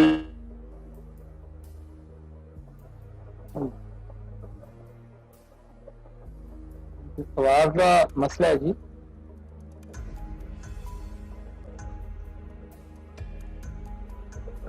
ਇਸ ਗੱਲ ਦੀ ਹੈ ਕਿ ਅਧਿਐਨ ਤੇ ਅਨੁਭਵ ਜਿੰਨਾ ਸਾਡਾ ਵੱਡਾ ਹੋਊਗਾ, ਓਨੀ ਸਾਡੀ ਕਹਾਣੀ ਵੱਡੀ ਹੋਊਗੀ। ਹੁਣ ਛੋਟੀ ਕਹਾਣੀ ਲਿਖਣ ਵਾਸਤੇ, 2 ਲਾਈਨਾਂ ਦੀ ਕਹਾਣੀ ਲਿਖਣ ਵਾਸਤੇ ਸਾਨੂੰ ਪੜ੍ਹਨੀ 200 ਕਹਾਣੀ ਪੈਂਦੀ ਹੈ।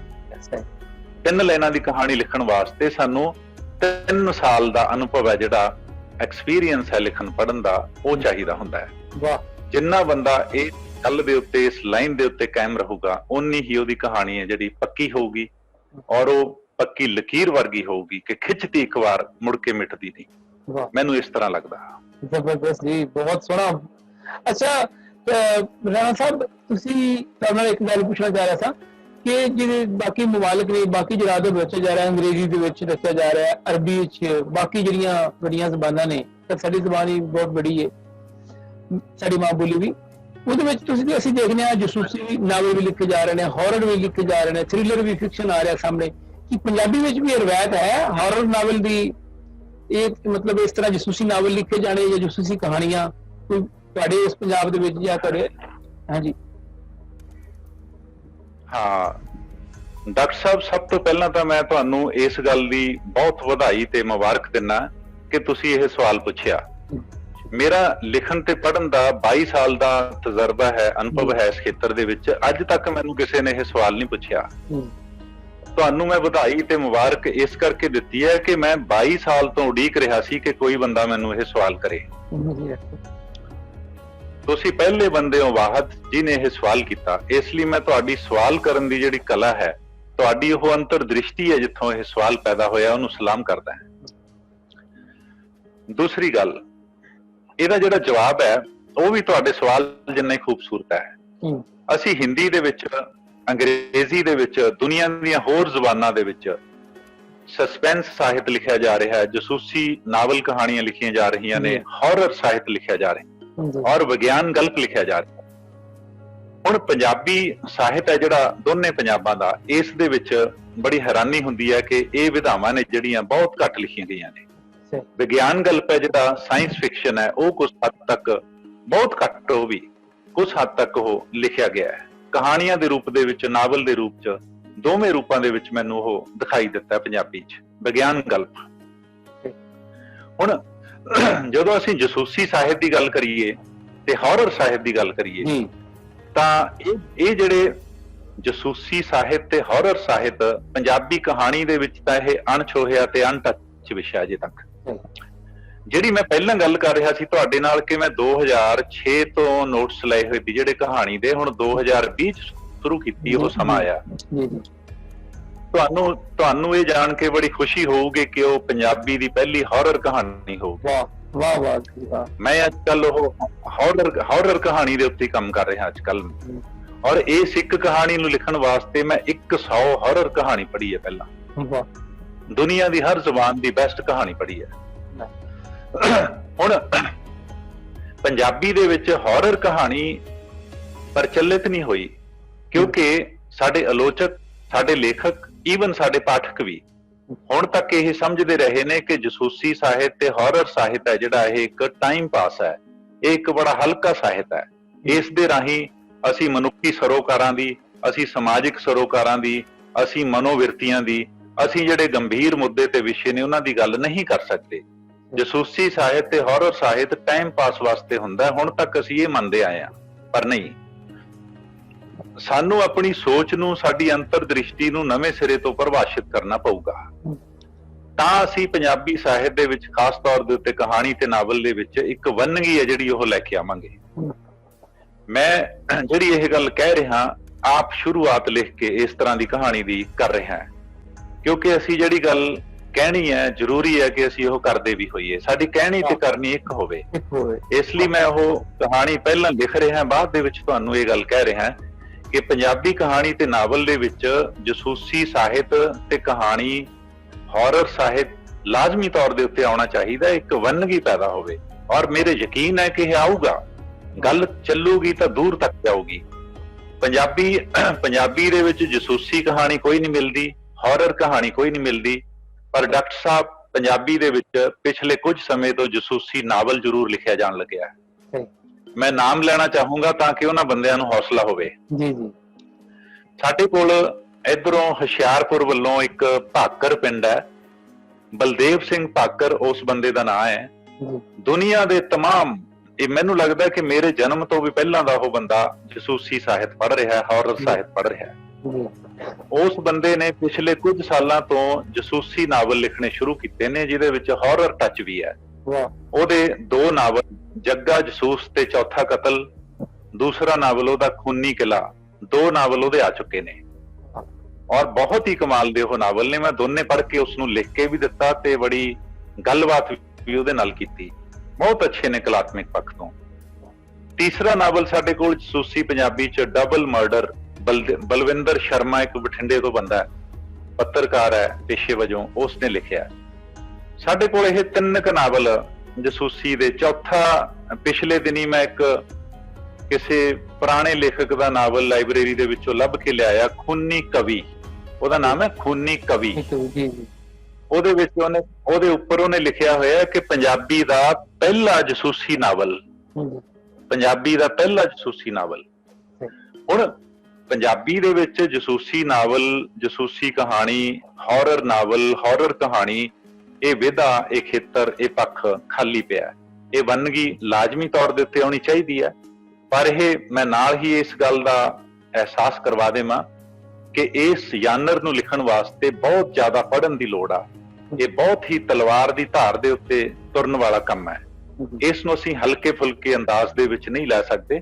ਇਸ ਨੂੰ ਪੜ੍ਹਨ ਲਈ ਜਿਸ ਕਿਸਮ ਦੇ ਚਿੰਤਨ ਤੇ ਆਤਮ ਮੰਥਨ ਦੀ, ਅਨੁਭਵ ਦੀ ਲੋੜ ਹੁੰਦੀ ਹੈ, ਪੜ੍ਹਨ ਲਿਖਣ ਦੀ ਤੇ ਜੀਵਨ ਅਨੁਭਵ ਦੀ, ਉਹ ਸਾਰਾ ਗ੍ਰਹਿਣ ਕਰਨ ਤੋਂ ਬਾਅਦ ਹੀ ਲੇਖਕ ਨੂੰ ਇਸ ਵਿਧਾ ਨੂੰ ਲਿਖਤ ਦੇ ਵਿੱਚ ਢਾਲਣ ਲਈ ਹੱਥ ਪਾਉਣਾ ਚਾਹੀਦਾ। ਮੈਂ ਤੁਹਾਨੂੰ ਇਹ ਗੱਲ ਇੱਕ ਹੋਰ ਵੀ ਦੱਸਣੀ ਚਾਹੁੰਦਾ ਕਿਉਂਕਿ ਤੁਸੀਂ ਪੁੱਛੀ ਹੈ। 22 ਸਾਲ ਤੋਂ ਇਹ ਸਵਾਲ ਦੀ ਮੈਂ ਉਡੀਕ ਕਰ ਰਿਹਾ ਸੀ, ਇਸ ਲਈ ਹੁਣ ਕੀਤਾ ਤੁਸੀਂ ਤਾਂ ਇਹ ਵੀ ਗੱਲ ਮੈਂ ਦੱਸ ਲਵਾਂ। ਮੈਂ ਜਦੋਂ 9ਵੀਂ ਕਲਾਸ ਦੇ ਵਿੱਚ ਪੜ੍ਹਦਾ ਸੀ, 9ਵੀਂ ਕਲਾਸ ਦੇ ਵਿੱਚ ਪੜ੍ਹਦਾ ਸੀ ਸਕੂਲ ਦੇ ਵਿੱਚ, ਉਸ ਟਾਈਮ ਤੋਂ ਮੈਂ ਸਭ ਤੋਂ ਪਹਿਲਾਂ ਜਸੂਸੀ ਨਾਵਲ ਪੜ੍ਹਨੇ ਸ਼ੁਰੂ ਕੀਤੇ ਸੀ।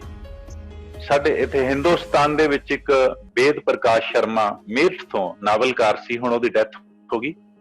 ਉਸ ਬੰਦੇ ਨੇ ਕੋਈ 300 ਦੇ ਨੇੜੇ ਜਸੂਸੀ ਨਾਵਲ ਲਿਖੇ ਨੇ ਜਿਹੜੇ ਇੱਕ ਤੋਂ ਵੱਧ ਕੇ ਇੱਕ ਨੇ, ਤੁਹਾਡਾ ਸਾਹ ਰੋਕ ਦਿੰਦੇ ਨੇ, ਇੰਨੇ ਵੱਡੇ ਸੋਸ਼ਲ ਇਸ਼ੂ ਲੈ ਕੇ। ਮੈਂ ਉਹ ਖੁਸ਼ਕਿਸਮਤੀ ਨਾਲ ਸਾਰੇ ਦੇ ਸਾਰੇ ਨਾਵਲ ਉਹਦੇ ਪੜ੍ਹੇ ਨੇ। ਮੈਂ ਉਹਦਾ ਬਹੁਤ ਫੈਨ ਸੀ। 9ਵੀਂ ਕਲਾਸ ਤੋਂ ਮੈਂ ਉਹ ਪੜ੍ਹਦਾ ਰਿਹਾ। ਇਸ ਲਈ ਹੁਣ 2020 ਦੇ ਵਿੱਚ ਉਹ ਮਾਹੌਲ ਬਣਿਆ ਮਾਨਸਿਕ ਤੌਰ ਤੇ ਵੀ ਔਰ ਸਾਹਿਤਕ ਤੌਰ ਤੇ ਵੀ ਕਿ ਜਸੂਸੀ ਨਾਵਲ, ਹੌਰਰ ਕਹਾਣੀ, ਜਸੂਸੀ ਕਹਾਣੀ, ਹੌਰਰ ਨਾਵਲ, ਇਸ ਵਿਧਾ ਦੇ ਉੱਤੇ ਵੀ ਕੰਮ ਕੀਤਾ ਜਾਵੇ। ਪੰਜਾਬੀ ਸਾਹਿਤ, ਪੰਜਾਬੀ ਕਹਾਣੀ, ਪੰਜਾਬੀ ਨਾਵਲ ਤਾਂ ਕਿ ਵਿਸ਼ੇ ਪੱਖ ਤੋਂ ਵੀ, ਕਲਾ ਪੱਖ ਤੋਂ ਵੀ, ਵੰਨਗੀ ਪੱਖ ਤੋਂ ਵੀ ਔਰ ਜੁਗਤ ਪੱਖ ਤੋਂ ਵੀ ਅਮੀਰ ਹੋ ਸਕੇ ਔਰ ਅਸੀਂ ਉਹਦੀ ਅਮੀਰੀ ਦੇ ਵਿੱਚ ਵਾਧਾ ਕਰਨ ਵਾਲੇ ਜਿਹੜੇ ਮੁੱਢਲੇ ਲੋਕ ਨੇ ਉਹਨਾਂ ਦੇ ਵਿੱਚ ਸ਼ਾਮਿਲ ਹੋ ਸਕੀਏ, ਪੜ੍ਹਨ ਵਾਲਿਆਂ 'ਚ ਸ਼ਾਮਿਲ ਹੋ ਸਕੀਏ। ਮੈਨੂੰ ਇਸ ਤਰ੍ਹਾਂ ਲੱਗਦਾ ਹੈ। ਵਾਹ, ਬਹੁਤ ਜ਼ਬਰਦਸਤ ਜੀ। ਬਹੁਤ ਰਾਣਾ ਸਾਹਿਬ, ਬਹੁਤ ਸੋਹਣੀਆਂ ਗੱਲਾਂ ਤੁਸੀਂ ਕਹਾਣੀ ਬਾਰੇ ਦਸੀਆਂ। ਰਾਣਾ ਸਾਹਿਬ, ਜਸਵੀਰ ਸਿੰਘ ਰਾਣਾ ਸਾਹਿਬ ਪੰਜਾਬੀ ਕਹਾਣੀ ਦਾ ਐਨਸਾਈਕਲੋਪੀਡੀਆ ਨੇ। ਪੰਜਾਬੀ ਕਹਾਣੀ ਦੇ ਬਾਰੇ ਜੇ ਮਾਲੂਮਾਤ ਲੈਣੀ ਹੋਵੇ ਤੇ ਜਸਵੀਰ ਸਿੰਘ ਰਾਣਾ ਸਾਹਿਬ ਇੱਕ ਯੂਨੀਵਰਸਿਟੀ ਨੇ, ਇੱਕ ਹਵਾਲਾ ਨੇ। ਸਾਡੀ ਬੜੀ ਖੁਸ਼ਕਿਸਮਤੀ ਹੈ ਜੀ, ਸਾਡੇ ਨਾਲ ਜਸਵੀਰ ਸਿੰਘ ਰਾਣਾ ਸਾਹਿਬ ਮੌਜੂਦ ਨੇ। ਰਾਣਾ ਸਾਹਿਬ, ਵੰਡ ਹੋਈ ਤੇ ਪੰਜਾਬ ਵੰਡਿਆ ਗਿਆ, ਪਾਕਿਸਤਾਨ ਬਣ ਗਿਆ, ਹਿੰਦੁਸਤਾਨ ਬਣ ਗਿਆ। ਆਜ਼ਾਦੀ ਬਹੁਤ ਵੱਡੀ ਨਿਮਤ ਹੈ। ਰੱਬ ਦਾ ਲੱਖ ਸ਼ੁਕਰਾਨਾ ਬਾਬਾ ਕਾਜ਼ੀ ਆਜ਼ਮ ਮੁਹੰਮਦ ਅਲੀ ਜਿਨਾਹ ਤੇ ਰੱਬ ਕੋੜਾ ਰਹਿਮਤਾਂ ਕਰੇ, ਸਾਨੂੰ ਸਾਡਾ ਵੱਖਰਾ ਮੁਲਕ ਲੈ ਦਿੱਤਾ। ਉਸ ਵੇਲੇ ਬੜੀਆਂ ਤਕਲੀਫਾਂ ਸਹੀਆਂ ਪੰਜਾਬੀਆਂ ਨੇ, ਸਭ ਤੋਂ ਬਹੁਤੀਆਂ ਪੰਜਾਬੀਆਂ ਨੇ ਤੇ ਬੰਗਾਲ ਨੇ। ਮੈਂ ਇਹ ਕਹਿੰਦਾ ਵਾਂ ਕਿ ਪੰਜਾਬੀ ਵੰਡ ਤੇ ਕਹਾਣੀਆਂ ਬੜੀਆਂ ਲਿਖੀਆਂ ਗਈਆਂ। ਇੱਕ ਦਿਨ ਇੱਕ ਬਹੁਤ ਬੜੇ ਸ਼ਾਇਰ ਨੇ ਸਾਡੇ, ਮੈਂ ਨਾਂ ਨਹੀਂ ਲਵਾਂਗਾ, ਉਹਨਾਂ ਦੇ ਚੈਨਲ ਤੇ ਬੈਠ ਕੇ ਉਹ ਕਹਿ ਰਹੇ ਸਨ ਕਿ ਵੰਡ ਦਾ ਬਹੁਤ ਬੜੇ ਸ਼ਾਇਰ ਨੇ, ਤੁਸੀਂ ਸੁਣੋਗੇ ਤੇ ਹੈਰਾਨ ਹੋ ਜਾਓਗੇ, ਤੁਸੀਂ ਬੜੇ ਚੰਗੀ ਤਰ੍ਹਾਂ ਜਾਣਦੇ ਹੋਵੋਗੇ। ਉਹ ਕਹਿ ਰਹੇ ਸਨ ਕਿ ਵੰਡ ਦਾ ਮੌਜੂ ਬੜਾ ਪੁਰਾਣਾ ਹੋ ਗਿਆ ਹੈ, ਇਸ ਮੌਜੂ ਨਾਲ ਛੁਆ ਕਰੋ, ਹੁਣ ਨਾ ਲਿਖਿਆ ਕਰੋ ਇਸ ਬਾਰੇ। ਤੁਸੀਂ ਕੀ ਆਖੋਗੇ ਇਸ ਬਾਰੇ? ਹਾਂਜੀ ਡਾਕਟਰ ਸਾਹਿਬ, ਜਿਹੜਾ ਵੰਡ ਦਾ ਮਸਲਾ ਹੈ ਨਾ, ਵੰਡ ਦਾ ਸੰਕਟ ਹੈ ਜੀ, ਅਸੀਂ ਚਾਹੇ 1947 ਦਾ ਲੈ ਲਈਏ, ਉਸ ਤੋਂ ਪਹਿਲਾਂ ਵੀ ਬਹੁਤ ਸਾਰੇ ਬਟਵਾਰੇ ਤੇ ਸਾਕੇ ਹੋਏ ਨੇ, ਉਸ ਤੋਂ ਬਾਅਦ ਵੀ ਹੋਏ ਨੇ ਜੀ ਜੀ। ਪਰ ਦਰਮਿਆਨ ਇਹ ਕਿ 1947 ਦਾ ਜਿਹੜਾ ਵਾਕਿਆ ਸੀ, ਵੰਡ ਸੀ, ਬਟਵਾਰਾ ਸੀ, ਸੰਕਟ ਸੀ, ਉਹ ਇੰਨਾ ਵੱਡਾ ਸੀ ਕਿ ਪੂਰੀ ਦੁਨੀਆ ਦੇ ਇਤਿਹਾਸ ਦੇ ਵਿੱਚ ਵੱਡੀ ਥਾਂ ਰੱਖਦਾ ਹੈ। ਉਸ ਦੇ ਵਿੱਚ ਇੰਨਾ ਕੁਛ ਸਾਡਾ ਕਿਰ ਗਿਆ, ਇੰਨਾ ਕੁਛ ਕਤਲ ਹੋ ਗਿਆ, ਇੰਨਾ ਕੁਛ ਖੂਨ ਦੇ ਵਿੱਚ, ਇੰਨਾ ਕੁਛ ਮਿੱਟੀ ਦੇ ਵਿੱਚ ਮਿਲ ਗਿਆ ਕਿ ਅਸੀਂ ਲੱਖ ਕਵਿਤਾਵਾਂ ਲਿਖ ਲਈਏ, ਫਿਲਮਾਂ ਬਣਾ ਲਈਏ, ਨਾਵਲ ਕਹਾਣੀਆਂ ਲਿਖ ਲਈਏ, ਗੱਲਾਂ ਕਰ ਲਈਏ, ਅਸੀਂ ਉਸ ਦਾ ਇੱਕ ਕਿਣਕਾ ਮਾਤਰ ਵੀ ਰਿਕਾਰਡ ਨਹੀਂ ਕਰ ਸਕੇ। ਉਹ ਇੰਨਾ ਵੱਡਾ ਸੰਕਟ, ਇੰਨਾ ਵੱਡਾ ਬਟਵਾਰਾ, ਇੰਨੀ ਵੱਡੀ ਕਤਲੋਗਾਰਤ, ਇੰਨਾ ਵੱਡਾ ਮਾਨਵੀ ਨਰਸੰਹਾਰ ਸੀ ਕਿ ਅਸੀਂ ਅਜੇ ਉਸ ਦੇ ਨੇੜੇ ਤੇੜੇ ਪਹੁੰਚ ਨਹੀਂ ਸਕੇ। ਅਜੇ ਅਣ ਕਿਹਾ, ਅਜੇ ਅਣ ਲਿਖਿਆ, ਅਜੇ ਅਣ ਸੁਣਿਆ, ਅਜੇ ਅਣ ਛੋਹਿਆ ਬਹੁਤ ਕੁਛ ਮੈਨੂੰ ਲੱਗਦਾ ਹੈ ਕਿ ਰਹਿ ਗਿਆ। ਇਸ ਕਰਕੇ ਵਾਰ-ਵਾਰ ਸ਼ਾਇਰ ਵੀ, ਕਹਾਣੀਕਾਰ ਵੀ, ਨਾਵਲਕਾਰ ਵੀ, ਫਿਲਮ ਮੇਕਰ ਵੀ, ਨਾਟਕਕਾਰ ਵੀ, ਹਰ ਵਿਧਾ ਵਾਲੇ ਲੋਕ ਜਿਹੜੇ ਕਲਾ ਤੇ ਅਦਬ ਨਾਲ ਜੁੜੇ ਹੋਏ ਨੇ, ਉਹ ਜਦੋਂ ਵੀ ਕੋਈ ਲਿਖਦੇ ਨੇ ਲਿਖਤ, ਜਦੋਂ ਵੀ ਸੰਵਾਦ ਕਰਦੇ ਨੇ, ਜਦੋਂ ਵੀ ਕੋਈ ਚਿੰਤਨ ਮੰਥਨ ਕਰਦੇ ਨੇ, ਤਾਂ ਜਿਸ ਤਰ੍ਹਾਂ ਆਪਣੀ ਗੱਲਬਾਤ ਦੇ ਵਿੱਚ ਹੁਣ ਉਹਦਾ ਜ਼ਿਕਰ ਆ ਰਿਹਾ ਹੈ, ਉਹਨਾਂ ਦੀਆਂ ਕਹਿਣੀ, ਉਹਨਾਂ ਦੀ ਕਰਨੀ, ਉਹਨਾਂ ਦੇ ਲਿਖਤ ਦੇ ਵਿੱਚ ਉਹ ਜ਼ਿਕਰ ਲਾਜ਼ਮੀ ਤੌਰ ਦੇ ਉੱਤੇ ਆ ਜਾਂਦਾ ਹੈ। ਮੈਨੂੰ ਇਸ ਕਰਕੇ ਲੱਗਦਾ ਹੈ ਕਿ ਉਹ ਪੁਰਾਣਾ ਨਹੀਂ ਹੋਇਆ, ਉਹ ਹਮੇਸ਼ਾ ਤਾਜ਼ਾ ਹੀ ਰਹੂਗਾ। ਕਿਉਂਕਿ ਹਰ ਪੀੜ੍ਹੀ ਹੈ ਜਿਹੜੀ, ਹਰ ਯੁੱਗ ਦੇ, ਹਰ ਪੀੜ੍ਹੀ ਹੈ ਜਿਹੜੀ, ਹਰ ਨਵੀਂ ਜਨਰੇਸ਼ਨ ਹੈ ਜਿਹੜੀ, ਉਹ ਲਾਜ਼ਮੀ ਤੌਰ ਦੇ ਉੱਤੇ ਠੀਕ ਨਾਲ ਤੁਰ ਸਕੇ, ਇਸ ਲਈ ਪਿੱਛੇ ਮੁੜ ਕੇ ਉਹ ਦੇਖੂਗੀ, ਪਿੱਛੇ ਝਾਤ ਮਾਰੂਗੀ। ਜ਼ਿੰਦਗੀ ਤੇ ਵੀ, ਜ਼ਮੀਨ ਤੇ ਵੀ, ਸਾਹਿਤ ਦੇ ਉੱਤੇ ਵੀ, ਕਲਾ ਦੇ ਉੱਤੇ ਵੀ ਉਹ ਪਿੱਛੇ ਲਾਜ਼ਮੀ ਨਜ਼ਰ ਮਾਰੂਗੀ ਤਾਂ ਕਿ ਅੱਗੇ ਠੀਕ ਤਰੀਕੇ ਨਾਲ ਤੁਰ ਸਕੇ। ਔਰ ਤੁਰਦੇ ਤੁਰਦੇ ਹਰ ਪੀੜ੍ਹੀ ਸਾਹਿਤ ਦੇ ਵਿੱਚ, ਕਲਾ ਦੇ ਖੇਤਰ 'ਚ ਆਪਣਾ ਯੋਗਦਾਨ ਪਾਉਣ ਵਾਸਤੇ, ਕਿਉਂਕਿ ਹਰ ਇੱਕ ਦੀ ਦ੍ਰਿਸ਼ਟੀ, ਹਰ ਇੱਕ ਦੀ ਨਜ਼ਰ, ਨਜ਼ਰੀਆ ਤੇ ਉਸ ਨੂੰ ਮਹਿਸੂਸ ਕਰਨ ਦਾ, ਫਿਰ ਉਸ ਨੂੰ ਪ੍ਰਸਤੁਤ ਕਰਨ ਦਾ ਜਿਹੜਾ ਨੁਕਤਾ ਨਿਗਾਹ ਤੇ ਤਰੀਕਾ ਹੁੰਦਾ, ਉਹ ਵੱਖਰਾ ਹੁੰਦਾ, ਨਵਾਂ ਹੁੰਦਾ। ਇਸ ਲਈ ਹਰ ਜਨਰੇਸ਼ਨ ਨੂੰ ਇਹ ਹੱਕ ਵੀ ਹੈ ਔਰ ਉਹਦਾ ਫਰਜ਼ ਵੀ ਹੈ ਕਿ ਉਹ ਆਪਣੇ ਹਿੱਸੇ ਦਾ ਜਿਹੜਾ ਸੱਚ ਹੈ ਉਹ ਸਾਰੀਆਂ ਵਿਧਾਵਾਂ ਦੇ ਰਾਹੀਂ ਆਪਣੇ ਯੁੱਗ ਦੇ ਵਿੱਚ ਬੋਲੇ।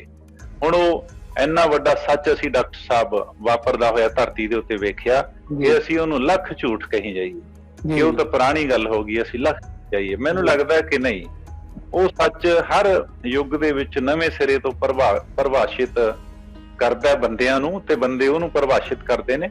ਸਾਡੀ ਮਨੁੱਖ ਹੋਣ ਦੀ ਸਭ ਤੋਂ ਵੱਡੀ ਨਿਸ਼ਾਨੀ ਇਹੀ ਹੈ, ਪਛਾਣ ਚਿੰਨ੍ਹ ਇਹੀ ਹੈ ਕਿ ਅਸੀਂ ਜਿੰਨੇ ਡੂੰਘੇ ਜ਼ਖਮ ਨੇ, ਉਹਨਾਂ ਦੀ ਪੀੜ ਨੂੰ, ਉਹਨਾਂ ਦੇ ਦਰਦ ਨੂੰ, ਉਹਨਾਂ ਦੇ ਅਹਿਸਾਸ ਨੂੰ ਜਿੰਨਾ ਡੂੰਘਾ ਮਹਿਸੂਸ ਕਰਾਂਗੇ ਹਰ ਯੁੱਗ ਦੇ ਵਿੱਚ, ਉਨੀਆਂ ਹੀ ਡੂੰਘੀਆਂ ਲਿਖਤਾਂ, ਉਨੀ ਹੀ ਡੂੰਘੇ ਕਲਾਤਮਿਕ ਰੂਪ ਸਾਡੇ ਅੱਗੇ ਐਂ ਫੁੱਲਾਂ ਵਾਂਗ ਖਿੜ ਕੇ ਸਾਹਮਣੇ ਆਉਣਗੇ ਆਉਣ ਵਾਲੀਆਂ ਜਨਰੇਸ਼ਨਾਂ ਰਾਹੀਂ।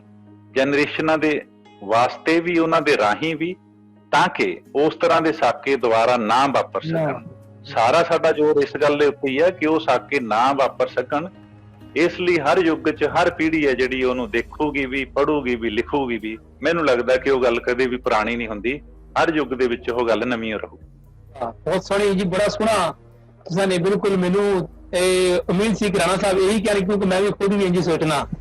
ਬਿਲਕੁਲ ਇਸੀ ਵਜ੍ਹਾ ਹੈ ਕਿ ਅਸੀਂ ਬੜੀਆਂ ਕੁਰਬਾਨੀਆਂ ਦਿੱਤੀਆਂ ਨੇ, ਤੇ ਜਿਹੜੀਆਂ ਕੁਰਬਾਨੀਆਂ ਉਹ ਜਿਹੜੇ ਅਸੀਂ ਇੱਕ ਦੁੱਖ ਚੱਲੇ ਨੇ, ਤਕਲੀਫਾਂ, ਸੰਤਾਪ ਆਪਣੇ ਪਿੰਡੇ ਤੇ ਹੰਡਾਇਆ ਹੈ, ਖੁਦ ਅਸੀਂ ਉਹ ਤਕਲੀਫਾਂ ਜਰੀਆਂ ਨੇ ਆਪਣੇ ਪਿੰਡੇ ਤੇ ਉਹ ਅਸੀਂ ਕਿਵੇਂ ਭੁੱਲ ਸਕਨੇ ਆ। ਬਾਕੀ ਬੜੀ ਸੋਹਣੀ ਗੱਲ ਕੀਤੀ। ਸਾਡੇ ਇੱਕ ਦੋਸਤ ਨੇ ਜੀ, ਅਮਰਜੀਤ ਸਿੰਘ ਅਮਰੀਤ ਉਹਨਾਂ ਦਾ ਨਾਮ ਹੈ, ਬੜੇ ਅੱਛੇ ਸ਼ਾਇਰ ਨੇ ਪੰਜਾਬੀ ਦੇ, ਮੇਰੇ ਦੋ ਗੁਰੇ ਦਿੱਲੀ ਨੇ। ਉਹਨਾਂ ਨੇ ਇੱਕ ਮਾਫੀਨਾਮਾ 1947 ਲਿਖੀ ਹੈ ਜੀ, ਮਾਫੀਨਾਮਾ 1947। ਤੇ ਰਾਣਾ ਸਾਹਿਬ ਯਕੀਨ ਕਰੋ, ਹੁਣ ਰੀਸੈਂਟਲੀ ਛਪੀ ਹੈ 14 ਅਗਸਤ 15 ਅਗਸਤ ਤੇ, ਬਹੁਤ ਲੰਬੀ ਕਵਿਤਾ ਹੈ, ਨਾਲ ਤਲਕ ਰੱਖਦੀ ਹੈ। ਉਹਦੇ ਵਿੱਚ ਉਹਨਾਂ ਨੇ ਜੋ ਕੁਝ ਵਾਪਰਿਆ ਉਹ ਆਪਣੀ ਤਰਫੋਂ ਇੱਕ ਤਰ੍ਹਾਂ ਮਾਫੀ ਮੰਗ ਰਿਹਾ, ਉਹ ਸਾਰੇ ਰਾਇ ਤੇ ਮਾਫੀ ਮੰਗੀਏ ਜੋ ਕੁਝ ਉਦੋਂ ਹੋਇਆ, ਜੋ ਕੁਝ ਘਟਨਾਵਾਂ ਵਾਪਰੀਆਂ ਉਹਨਾਂ ਦੇ ਬਾਰੇ। ਬੜੀ ਗੱਲ ਹੈ ਜੀ, ਲਿਖਣਾ ਚਾਹੀਦਾ ਹੈ ਇਸ ਚੀਜ਼ ਨੂੰ ਲੈ ਕੇ। ਆਖਰੀ ਸਵਾਲ ਵੱਲ ਵਧਾਂਗੇ ਜੀ। ਅੱਜ ਬੜਾ ਤੁਸੀਂ ਸਾਨੂੰ ਵਕਤ ਦਿੱਤਾ, ਤੁਹਾਨੂੰ ਪਤਾ ਤੁਹਾਡੇ ਬੜਾ ਮਸਰੂਫੀਅਤ ਤੇ ਬੜੇ ਤੁਹਾਡੇ ਰੁਝੇਵੇਂ ਨੇ, ਬੜੇ ਰੁਝਾਨ ਨੇ। ਆਖਰੀ ਸਵਾਲ ਇਹ ਕਿ ਕਿਹਾ ਜਾਂਦਾ ਹੈ ਕਿ ਕਹਾਣੀ ਜਦੋਂ ਤੁਸੀਂ ਲਿਖ ਲਵੋ ਤੇ ਕਹਾਣੀ ਨੂੰ ਛੇਤੀ ਛੇਤੀ ਛੱਡ ਦਿਓ, ਕਹਾਣੀ ਨਾਲ ਚਿਮੜੇ ਨਾ ਰਹੋ, ਵੱਖਰੇ ਹੋ ਜਾਓ ਕਹਾਣੀ ਤੋਂ। ਇਹਦੀ ਕੀ ਵਜ੍ਹਾ ਹੈ? ਹਾਂਜੀ, ਜਦੋਂ ਕੋਈ ਕਹਾਣੀਕਾਰ ਕਹਾਣੀ ਲਿਖਦਾ ਡਾਕਟਰ ਸਾਹਿਬ ਜੀ, ਤਾਂ ਉਸ ਦੇ ਵਾਸਤੇ ਜਿਹੜਾ ਸਭ ਤੋਂ ਜ਼ਰੂਰੀ ਨੁਕਤਾ ਹੈ ਉਹ ਹੈ ਕਿ ਜਿਸ ਵਿਸ਼ੇ ਬਾਰੇ, ਜਿਸ ਪਾਤਰ ਬਾਰੇ, ਜਿਸ ਘਟਨਾ ਜਾਂ ਗੱਲ ਬਾਰੇ ਉਸਨੇ ਕਹਾਣੀ ਲਿਖੀ ਹੈ ਜੀ, ਉਹ ਉਸ ਤੋਂ ਇੱਕ ਦੂਰੀ ਦੇ ਉੱਤੇ ਖੜ ਕੇ, ਇੱਕ ਵਿੱਥ ਦੇ ਉੱਤੇ ਖੜ ਕੇ ਉਹ ਉਸ ਪਾਤਰ ਨੂੰ ਵੇਖੇ, ਉਸ ਘਟਨਾ ਨੂੰ ਮਹਿਸੂਸ ਕਰੇ ਔਰ ਉਸ ਵਿਸ਼ੇ ਨੂੰ, ਉਸ ਵਿਚਾਰ ਨੂੰ, ਉਸ ਨੁਕਤੇ ਨੂੰ ਚਿੰਤਨ ਮੰਥਨ ਕਰੇ, ਇੱਕ ਦੂਰੀ ਤੋਂ, ਇੱਕ ਵਿੱਥ ਤੋਂ, ਸਾਖੀ ਭਾਵ ਨਾਲ। ਹੁਣ ਸਾਖੀ ਭਾਵ ਨਾਲ ਲਿਖਣਾ, ਜਿਹੜੀ ਤੁਸੀਂ ਗੱਲ ਕਰ ਰਹੇ ਹੋ, ਉਹ ਇਹ ਹੈ ਕਿ ਲੇਖਕ ਇੱਕ ਮਾਧਿਅਮ ਹੋਵੇ, ਲੇਖਕ ਦੇ ਰਾਹੀਂ ਕਹਾਣੀ ਲਿਖੀ ਜਾਵੇ। ਲੇਖਕ ਕਹਾਣੀ ਦੇ ਵਿੱਚ ਨਾ ਵੜੇ, ਉਸ ਦੇ ਵਿੱਚ ਘੁਸਪੈਠ ਨਾ ਕਰੇ, ਉਸ ਦੇ ਵਿੱਚ ਐਂਟਰੀ, ਉਸ ਦੇ ਵਿੱਚ ਦਖਲ ਨਾ ਦੇਵੇ। ਲੇਖਕ ਉਸ ਤੋਂ ਅਲੱਗ ਹੋ ਜਾਵੇ, ਵੱਖ ਹੋ ਜਾਵੇ। ਇਹ ਤਦ ਹੀ ਹੋਊਗਾ ਜੇਕਰ ਉਹ ਆਪਣੇ ਪਾਤਰਾਂ ਨੂੰ, ਘਟਨਾਵਾਂ ਨੂੰ, ਆਪਣੇ ਵਿਸ਼ੇ ਨੂੰ, ਆਪਣੇ ਕੇਂਦਰੀ ਨੁਕਤੇ ਨੂੰ ਇੱਕ ਦੂਰੀ ਤੋਂ, ਇੱਕ ਵਿੱਥ ਤੋਂ, ਸਾਖੀ ਭਾਵ ਨਾਲ ਵੇਖੂਗਾ।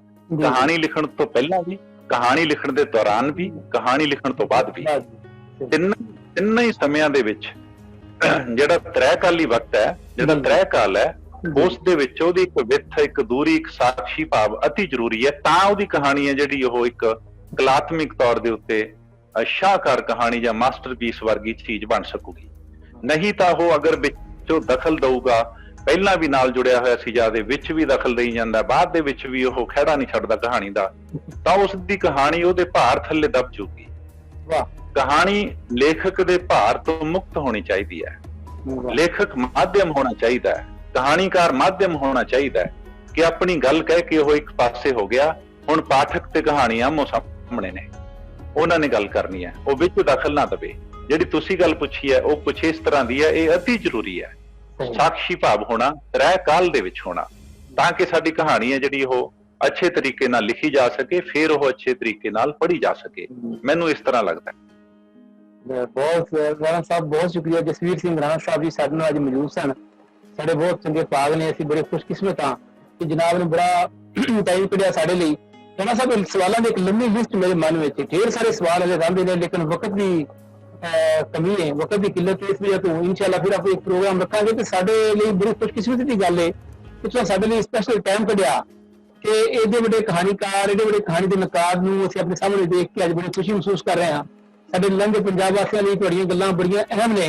ਸਾਡੇ ਲੰਘੇ ਪੰਜਾਬ ਵਾਸੀ ਸੁਣਨਗੇ, ਦੇਖਣਗੇ ਕਿ ਕਹਾਣੀ ਕਿਸ ਤਰ੍ਹਾਂ ਲਿਖੀ ਜਾਂਦੀ ਹੈ। ਮੇਰੀ ਕਹਾਣੀ ਜਿਹੜੀ ਕਾਗਜ਼ ਕਿਸੇ ਕਿਤਾਬ ਜਾ ਕੇ ਖਰੀਦ ਲੈਂਦੀ ਹੈ, ਉਹ ਕਿਵੇਂ ਮਿਹਨਤ ਨਾਲ ਤਿਆਰ ਹੁੰਦੀ ਹੈ, ਤੇ ਕਿਸ ਤਰ੍ਹਾਂ ਲੋਕ ਨਕਾਰ ਜਿਹੜੇ ਰਾਣਾ ਸਾਹਿਬ ਵਰਗੇ ਉਹਦੇ ਤੋਂ ਡੂੰਘੀ ਨਜ਼ਰ ਰੱਖ ਕੇ ਬੈਠੇ ਨੇ। ਬੜੀ ਗੱਲ ਹੈ ਜੀ ਰਾਣਾ ਸਾਹਿਬ, ਬਹੁਤ ਸ਼ੁਕਰੀਆ ਤੁਹਾਡਾ। ਅਸੀਂ ਤੁਹਾਡਾ ਤਹਿ ਦਿਲੋਂ ਸ਼ੁਕਰੀਆ ਅਦਾ ਕਰਨੇ ਆ, ਪੂਰੀ ਟੀਮ ਤੁਹਾਡਾ ਸ਼ੁਕਰੀਆ ਅਦਾ ਕਰਦੀ ਹੈ। ਤੇ ਇਨਸ਼ਾਅੱਲਾ ਤਾਲਾ ਅੱਲਾ ਨੇ ਚਾਹਿਆ ਤੇ ਕਿਸੇ ਹੋਰ ਪ੍ਰੋਗਰਾਮ ਦੇ ਵਿੱਚ ਕਿਸੇ ਜੀਨੀਅਸ ਪੰਜਾਬੀ ਨੂੰ ਲੈ ਕੇ ਤੁਹਾਡੀ ਖਿਦਮਤ ਵਿੱਚ ਹਾਜ਼ਰ ਹੋਵਾਂਗੇ। ਡਾਕਟਰ ਗੁਲਫਰ ਬੁਖਾਰੀ ਨੂੰ ਪੰਜਾਬ ਪਾਕਿਸਤਾਨ ਤੋਂ ਇਜਾਜ਼ਤ ਦਿਓ। ਰੱਬ ਰਾਖਾ।